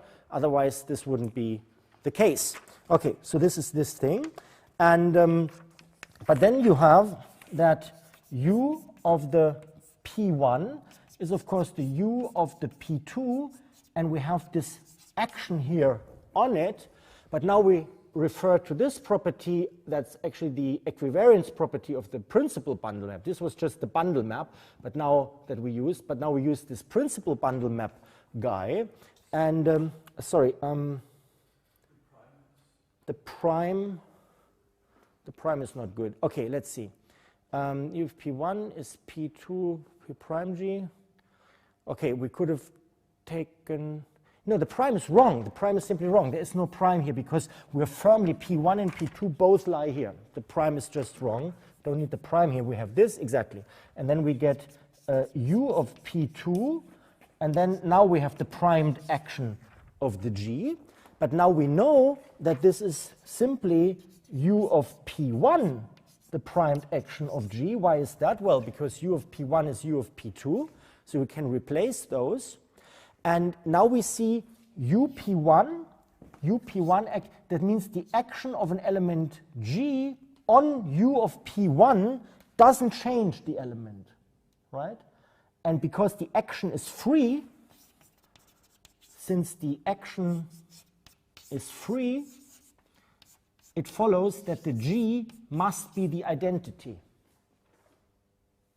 Yeah, but if G is the identity, we go back to this point here, and we see, this G all along was the identity, hence P1 equals P2. That's it, okay? And U is injective. And you see we used both the bundle map property and the principal bundle map extra equivariance property. Okay, that's this guy. Now, second, U is surjective. So how did we do that? So we assume let P prime be an element in P prime, okay? And now we need to find a P over here, a little p, such that the U of P is this P prime. Okay, so we again do this in two steps, and we consider first the projection of this guy. We'll see in a second why. So consider, yeah, that's how this works. So consider the projection pi, no. So again, we're looking for a point P in P such that, so look for a P in P such that U of P is the chosen P prime, okay? And consider some P in P such that pi of P has the same, the P has the same base point there as the pi prime of the P prime has. Why can I ask about the same base point? Well, because they both map into the same manifold. And I can certainly find a P in the respective fiber. So if you don't like this such that, you don't know where that exists, I could say choose, that's actually better, choose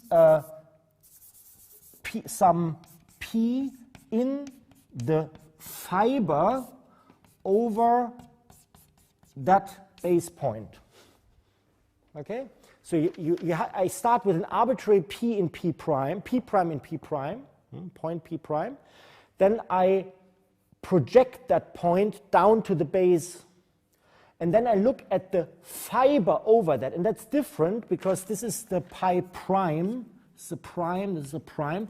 And this is the other pi inverse. I mean, this may have a different fiber structure than this one. So I project down, and then I look at that particular fiber that certainly exists, that certainly is not empty because we have principal G bundles. And I can definitely choose some point in there. So there's no doubt that exists and is not non-empty.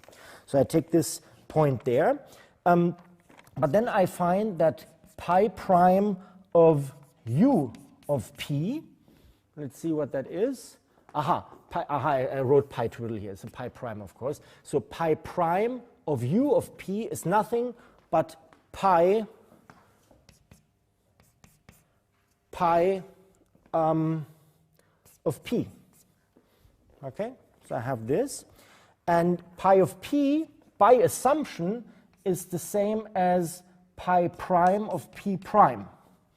So this assumption goes into here, and this here is the bundle map aspect, not the principal bundle map aspect. We only need the bundle map aspect at this point. So this is certainly the case.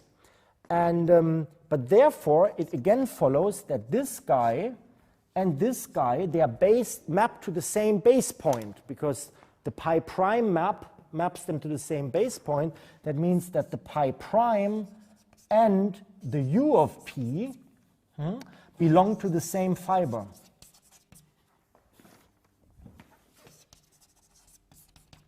They belong to the same fiber. But if they belong to the same fiber, that means exactly as before, there exists a unique group element G that takes one into the other. Well, it doesn't really matter which one in which one, but that takes u of p by some action of, say, by the primed action. There is a unique G that maps this to the p prime, to the point, to the arbitrary point in the target I had chosen. Okay, but now you can look at this guy here again. So we are talking about a principal bundle map. So we have the u of p acted upon with the primed action by some group element G. That is the u of p where I first act on the p before I map it by the u, but now, of course, by the unprimed action. That's over here. And so we're done. Why are we done? Well, we started with an arbitrary p prime element in here, okay? And we chose some element p that exists. And we know there exists a unique, well, at least there exists some G in G that affects this equation. U of p acting G is p prime. But that means this guy here, built out of a arbitrarily chosen p and a correspondingly chosen g, this is an element in p. So we should say we look for a p twiddle such that this is the case. That is what we do. We look for such a p twiddle. And this guy here, this is precisely the p twiddle we were looking for, because u of p twiddle is the p prime. We're done. Okay, so it's systematic application of the principal bundle and the bundle map property and principal bundle map property here. And so you see, if we couldn't have used this principal bundle extra condition beyond the pure bundle map, neither injectivity nor surjectivity could have been proven. So it's really a strengthening of what a bundle map is on a principal bundle. A principal bundle map is more than a bundle map. It's a stronger notion, and it makes this automatically a diffeomorphism. Okay, so that's a lemma. The question is, why is this interesting? And the answer is interesting because it allows us a very important definition. A principal G bundle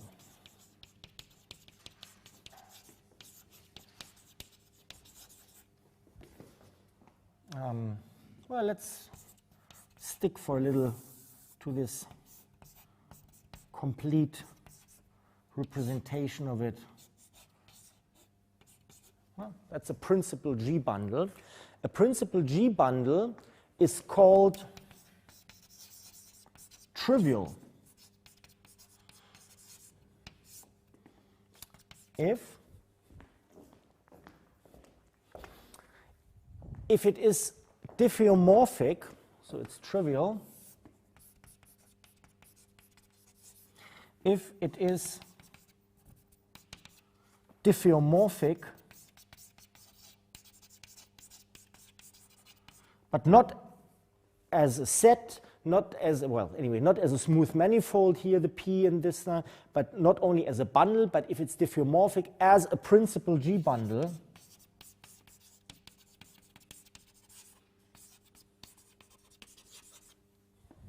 so here we could have written in this case the bundle is isomorphic. Anyway, you know how to write this. It's diffeomorphic as a principal G bundle to the following bundle, to M Cartesian product G, which can be made into a smooth manifold, as always. And you have a projection map here, which is defined, I call it pi sub 1, because it just projects out the first factor of this Cartesian product, okay, pi 1, down to M. And I have an action of the group here. So let's call this the solid action. I could call it the primed action. It doesn't matter. It's the solid action of the group here on M cross G. And the action of this group, well, maybe I write it down. So how does this act? Well, you have an element X, and you have a G. That's certainly an element in here. And then you act with the solid action on it with some element, arbitrary element G prime. Well, I have several G's here. And this is to be defined as X. The X remains untouched. And you act from, also here from the right, by G prime. And this blob is the blob in the group. It's very trivial how you act on this, right? And here the pi 1, so for completeness, pi 1 eating an element of the Cartesian product just is defined to project to the first component. So that's the right bundle is defined. You can check this is a principal G bundle. It's a free right action because in the group you always have the inverse. You always know this is the, yeah, that's the unique. It's free. Okay, fine. So you check this immediately. So you have a principal G bundle here, which is the trivial bundle. And you remember at the beginning of this lecture on principal bundles, I said that a principal G bundle very roughly is a bundle with a fiber G. Well, it is a bundle with a fiber G also very precisely, but it's certainly not a trivial bundle like this, right? Here you have a manifold and you attach the group G as a fiber at every point. But that's a very trivial way to make G a fiber, right? If this is a principal G bundle, because of the isomorphism as a bundle to the bundle P down P mod the group G, this becomes also a G fiber bundle, but this is a G fiber bundle in a trivial way.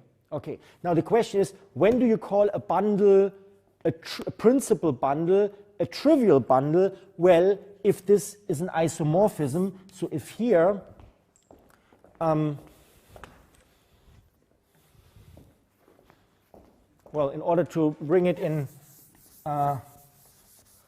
into the same fashion as the Christmas tree guy here, you have a pi here, and you put the pi 1 here, I could have also written an identity map between the two m's, okay, but I want to compare it to that. If you have a map u that goes from there to there, if there is such a principal bundle map U, if it's diffeomorphic to a principal G bundle, but this is actually set to much because we already have the theorem, we should say it's trivial if there exists, or if there exists a principal bundle map U.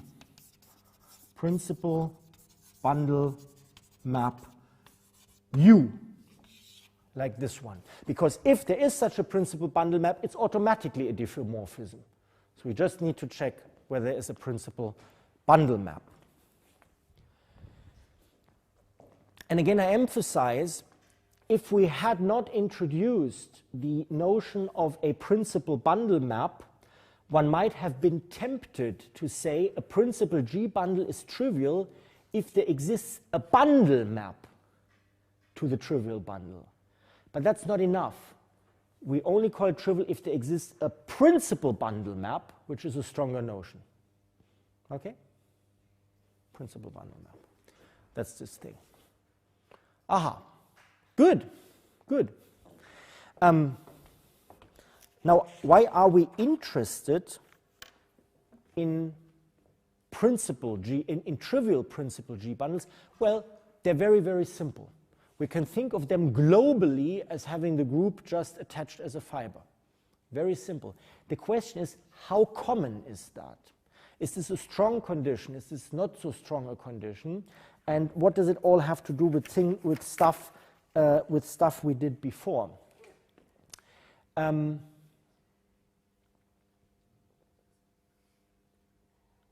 Okay, we have a little theorem on that. Are there any questions so far? Yeah? Trivial means that always the same bundle is, the same fiber is attached. So if you just look at the yellow part of it, well, including this map down here, this is something you would call a trivial bundle because it's made of a Cartesian product.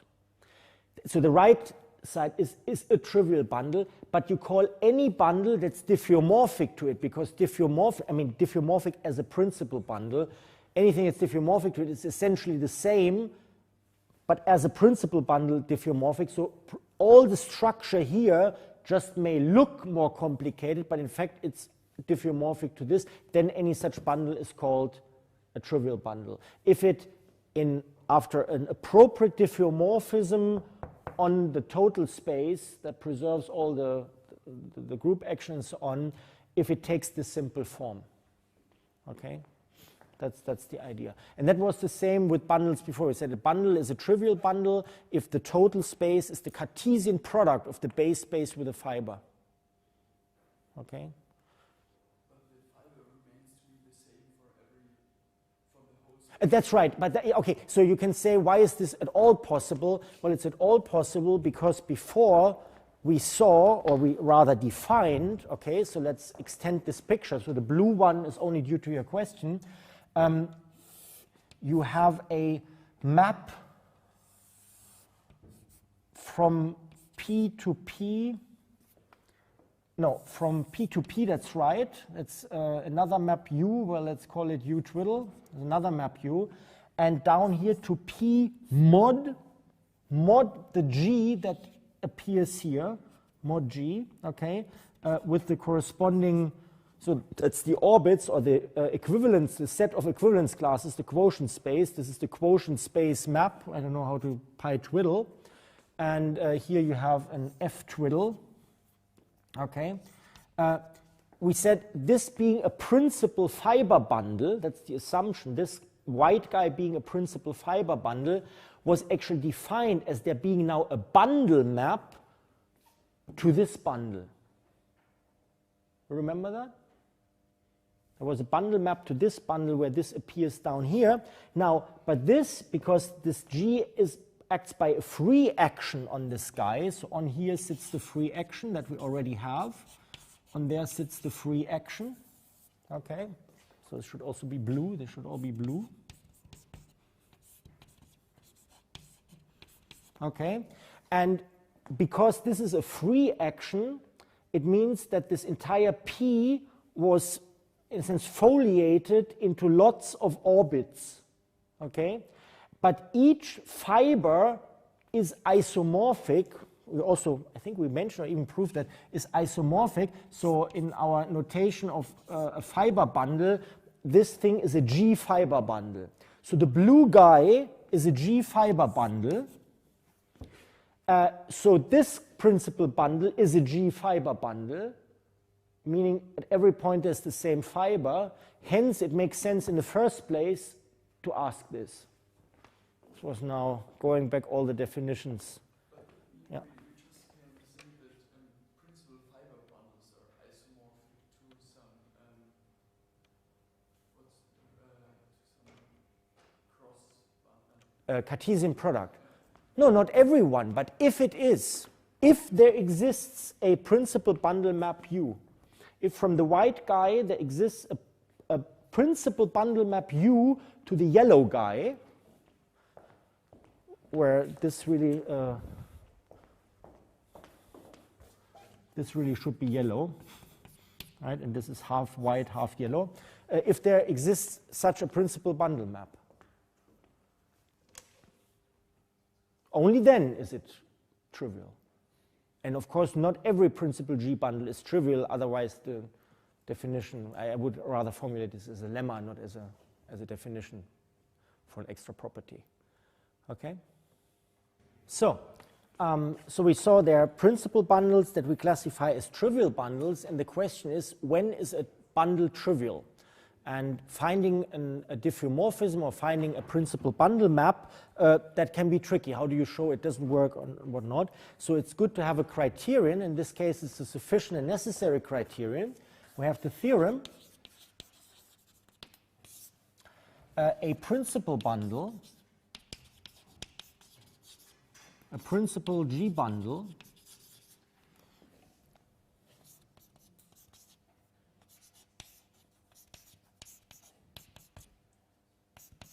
that looks like this, is trivial if and only if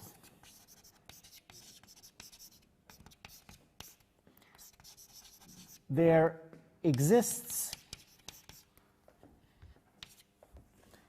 a smooth section sigma of the bundle. You recall that a smooth section is a map from the base space back into the total space, for which we have that pi after sigma reproduces the identity on M. That was just what section meant. And the principal bundle is G bundle is trivial if and only if there exists a smooth section. So now before we enter the proof of this, let's invoke something we know. Let's look at the following example.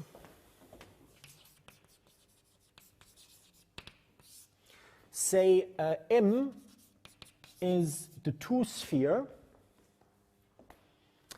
and the total space is the frame bundle of the two-sphere.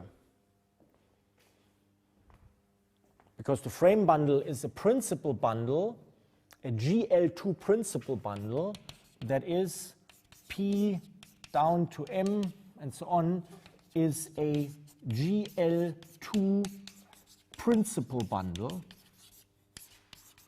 because every frame bundle is a GL dim M principal bundle, as we saw before today. And now we look at the particular case of a two-sphere. Okay? Now, what do we know about sections of the frame bundle of the two-sphere? What is a section of frame? A section of a frame bundle of the frame bundle would be a frame at every point, right? So a basis of the tangent space at every point. But what do we know about this? Well, there is no such thing, because we don't even have an everywhere non-vanishing vector field. So there exists no everywhere non-vanishing smooth vector field. You remember, you can't comb a sphere, a non-vanishing smooth vector. But if there is not even one non-vanishing smooth vector field, much less are there two linearly independent, separately non-vanishing smooth vector fields. Well, if yeah, well. So that means there is no section. Here there exists, so from this it follows, there exists no smooth section sigma that would assign to every point of the two-sphere a point in the frame bundle. So what do we know about the triviality of the LS2 bundle? Well, it isn't trivial if the theorem applies, because the theorem says a principal G bundle is trivial if and only if there exists a smooth section. Okay? That's it. Okay, so from this again we can see that there are bundles that are non-trivial. There are certainly bundles, principal G bundles that are trivial, namely the yellow guy. Trivially is trivial. Okay, so now we would like to understand this theorem a little better by proving it. So if we first go in this direction, that means we know the bundle is trivial, right? So P, G, P, pi, M, we know it's trivial. Trivial, assume or suppose we have a trivial bundle. That means we do have a bundle map into M cross G that works like this, okay? It doesn't really matter in which direction I go, but let's say I go in this direction. Suppose we have this. If it's trivial, that means there exists such a U which is a principal bundle map. That's the assumption, okay? But then we can construct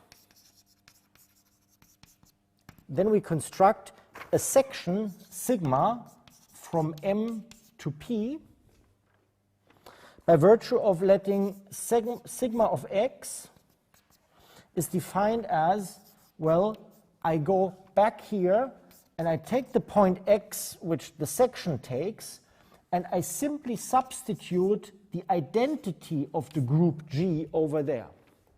Well, if I have such a map, I can always take the identity and push it here. And that's it.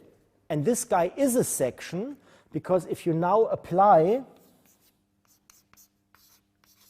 the sigma here, by virtue of this U being a principal bundle map, it will give you the identity on M. And in here goes that U is a principal bundle map, right? And that's it. That's this direction of the proof. Now, the opposite direction of the proof is not that trivial. So now we suppose that a section sigma from M to P, pi after sigma is id M, is given. Well, so assume we have such a section. Then we need to work a little harder. So, so then it follows that for any point P that I choose in the bundle, let me draw a little picture. I mean, pictures are always misleading, but maybe. So the idea is you have the bundle, the whole P, this is the base manifold M. Locally it looks like this. So let's say we have a locally trivial bundle that's like this. And then a section would assign to every point in the manifold a point in the fiber over that base point, which is ensured by this section condition, of course. Okay, so let's assume that this here is defined by the section sigma locally. Just to have an idea of this. But now I pick in a fiber, so the sigma be given, and now say I go to a certain fiber. Well, no, I don't go to a certain fiber. I don't go to any point in the bundle, but that will necessarily lie in some fiber. Okay? And then I have this point P, and I can compare this point P in the fiber. I can compare it with the point I get by first projecting this point P down. So I take this point little p in the fiber, I project it down by pi to here, and then I can look at what the point is that my sigma makes of it. So down here is pi of p, and this here is sigma of pi of p, this point here. Is sigma of pi of p. I can take this point, and I have another point p in the fiber. They lie in the same fiber, but if they lie in the same fiber, that means there exists a unique, call it G twiddle, in the group, such that the G twiddle acting from the right on here gets you back to the point P. Okay. So now if you talk about this G twiddle, the question is, what determines the G twiddle? Well, certainly it will depend on how you chose which section you have, because if you have another section but the same point here, you need to have another group element bridging the gap, right, by this action. So this G depends on the sigma, but it also depends on the point where you want to go. So it's maybe useful to call this guy psi dependent on sigma and dependent on p. So there is an element in the group which we call psi because it depends on sigma and depends on p, what element that is, but such an element exists in the group such that this equation holds true. It's because of the free action. And the uniqueness is because of the free action.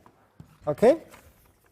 So, that is, we have a map psi that depends on the given sigma and takes you from P, from any point in P, into the group. Because if sigma is fixed, all you can choose is the point P, and the result is an element in the group. So psi sigma is such a map. Okay? Fine. So we have this. So now we observe that for any G in the group, we can look at this guy and act on it. So we take this equation and we act on it from the right. So we take sigma of pi of p, a right action, psi sigma of p, and for good measure we act again on the right with an arbitrary group element. We can do this, and although it can't be read in any other way, for our comfort, let's put brackets here. And, well, that's the left-hand side. Well, then obviously this must be true, because the bracket is P, so that is P acted upon from the right by a G. So now, however, we know that this is a right action.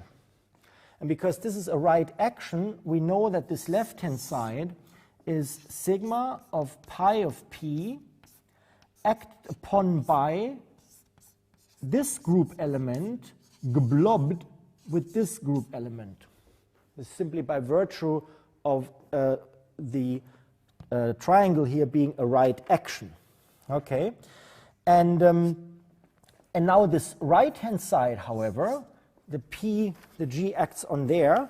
I can of course rewrite this as sigma of pi. Hang on a second. Sigma of pi, no, that's not true. What did I do here? Hang on. So this is certainly true.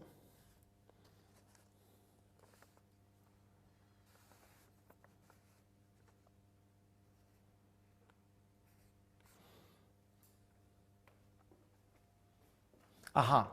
So this is this, but because this is this, I can also,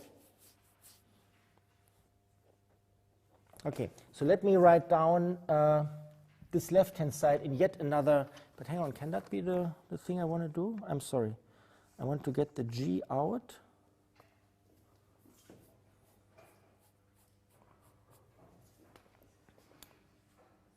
So what I want to show,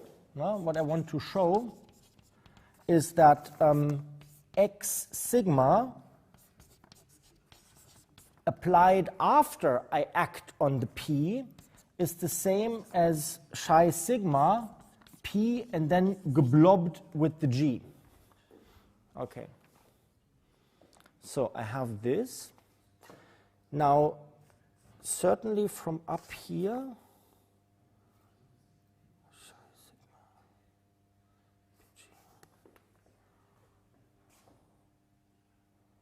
since the action is free. How do I get this guy? So I want to rewrite this right-hand side.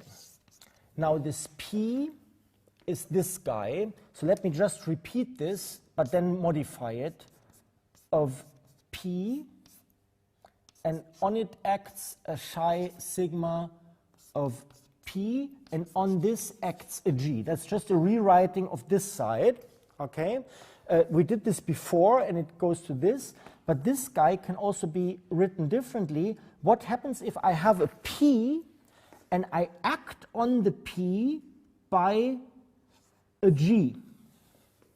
Well, nothing happens because I remain in the same fiber. That means the pi doesn't change a thing. Okay. So that's certainly one thing that's true. And okay, so you want to insert here a right action by the G. That means there's a right action by the G here, and there's a right action by the G here. That's what you're saying. Yeah, on the right side. And yeah, of course. And then on the right as well. Yeah, that's right, exactly. And that is what I want here. So I get exactly this, and then I get the P and the action of the G on it. And that is, of course, this guy. Yeah, that's right. Oh, thank you. Okay, so sometimes in front of the blackboard. Okay, right, so we use this, we use that. Okay.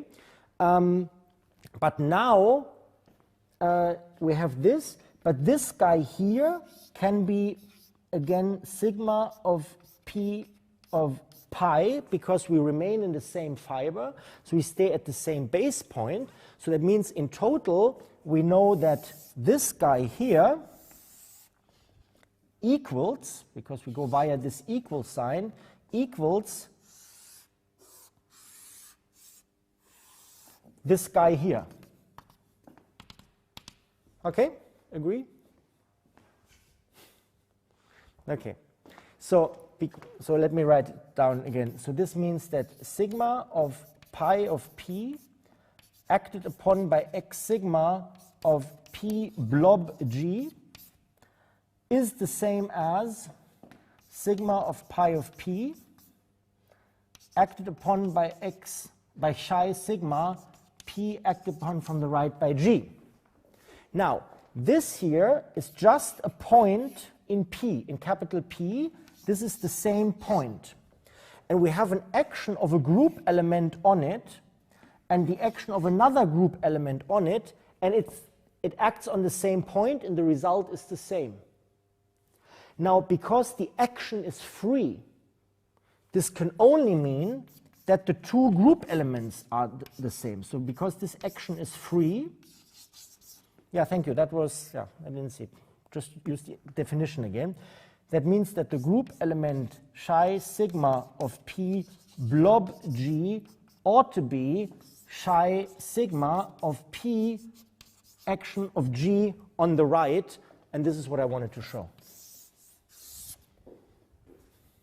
Okay, good, good. So this is something we needed. Okay. Now, once we have that,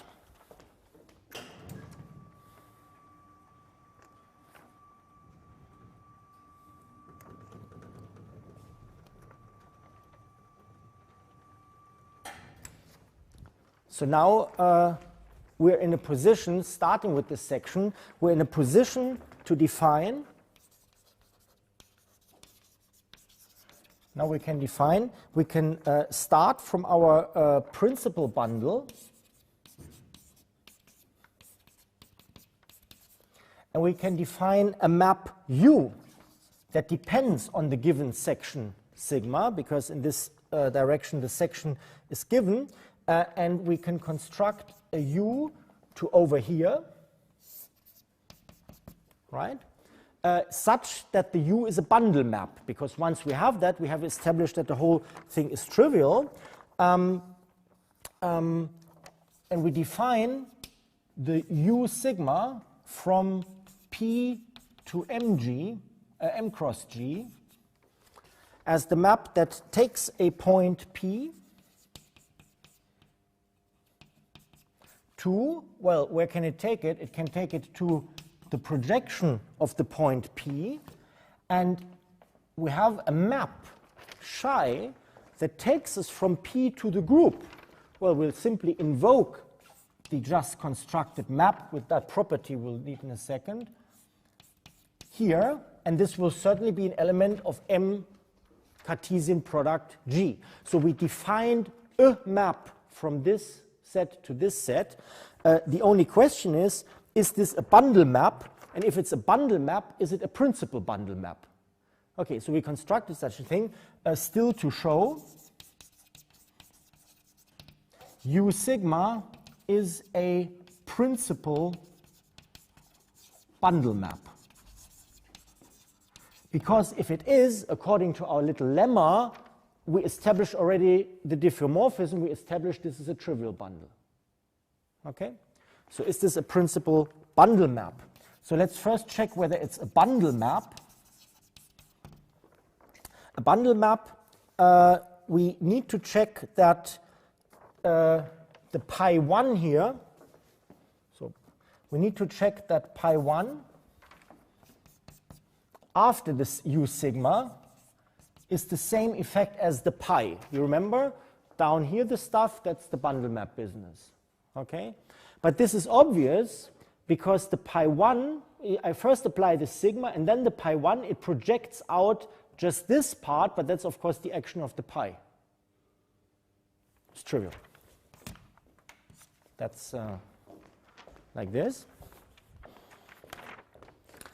And in order to show that it's a principal bundle map indeed,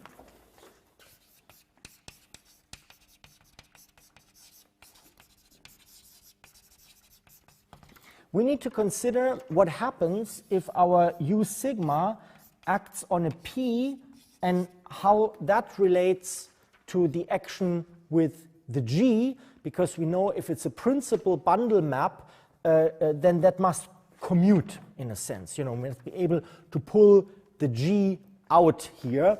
And so we have another action here. I think we called it the solid action of the same group, M cross G. And what we need to prove at the end of the day is that all of this is U sigma of P and then the solid action of G on it, right? This is then the compatibility up here because U sigma is here. This is the bundle map business. This is the principal bundle map business, okay? So we have this, and so that means we simply calculate this. And so what is this? Well, by definition, U sigma of P acted upon by G is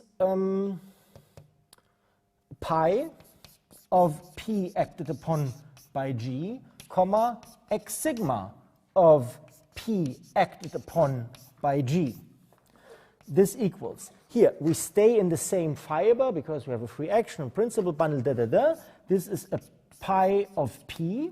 And now you see why we had to show that if you act first on the P and then you employ the chi sigma, that you can actually also first employ the chi sigma and then blob this with the G.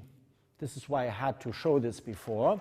That is exactly what happens here. So you have a chi sigma of P and it's blobbed with the G. But if you remember correctly, this blobbing here we're of course we're in this bundle. There the solid action works, and the solid action, we acted on elements in here from the right by just blobbing the second element of this Cartesian product with the G. Right? That was the definition we did before in this trivial bundle. And so this is pi of p, comma, chi sigma of p, and coming from the right with the solid action. Aha, but this is precisely what we wanted to show, because pi of p, chi sigma of p is precisely u sigma of p. So indeed, this u that we constructed from this chi sigma, which in turn was constructed from the action and has this property, which is easily proven once you look at it carefully. Thank you again for the help. This makes this u sigma a bundle map, but even a principal bundle map. Hence, we're done, because once you establish that a principal bundle has a bundle map into the trivial bundle, then this principal bundle is trivial. So having a section means the bundle is trivial, and the other way around, if the bundle is trivial, you can construct a section. Okay. So we now confirmed that what we did before, that we used our theorem in establishing whether the principal GL2 bundle provided by the frame bundle of S2, whether this is trivial. No, it's not trivial, because there is no section of that principal bundle. And in previous lectures, we related this to there being no basis for vector fields in the module of the vector fields, the C infinity M module that constitutes the vector fields, not having a basis, meaning it's not a free module, it's just a projective module. You remember that was the Serre-Swan theorem. Okay, so all of these things belong together, and this theorem is a very important result. Okay, questions? Okay, so then see you after Christmas, and we'll continue with associated bundles, and then you'll finally understand why we're so interested in principal bundles, because they have associated bundles, and in the associated bundles live the objects we like so much. Spinors, tensors, tensor densities, and all of them are the principal GL4 bundle, for instance, throws over them, or the reduced SO13 bundle throws over these other bundles. And that is, if in physics we say we rotate something, we do an SO3 transformation, how do all the different objects, which are all sections of different associated bundles, transform under the same transformation which we understand in terms of the principal bundle. In this sense, the principal bundle really throws over all of the others. If you understand the principal bundle, you understand all the associated bundles. And that's the idea. Okay, see you after Christmas.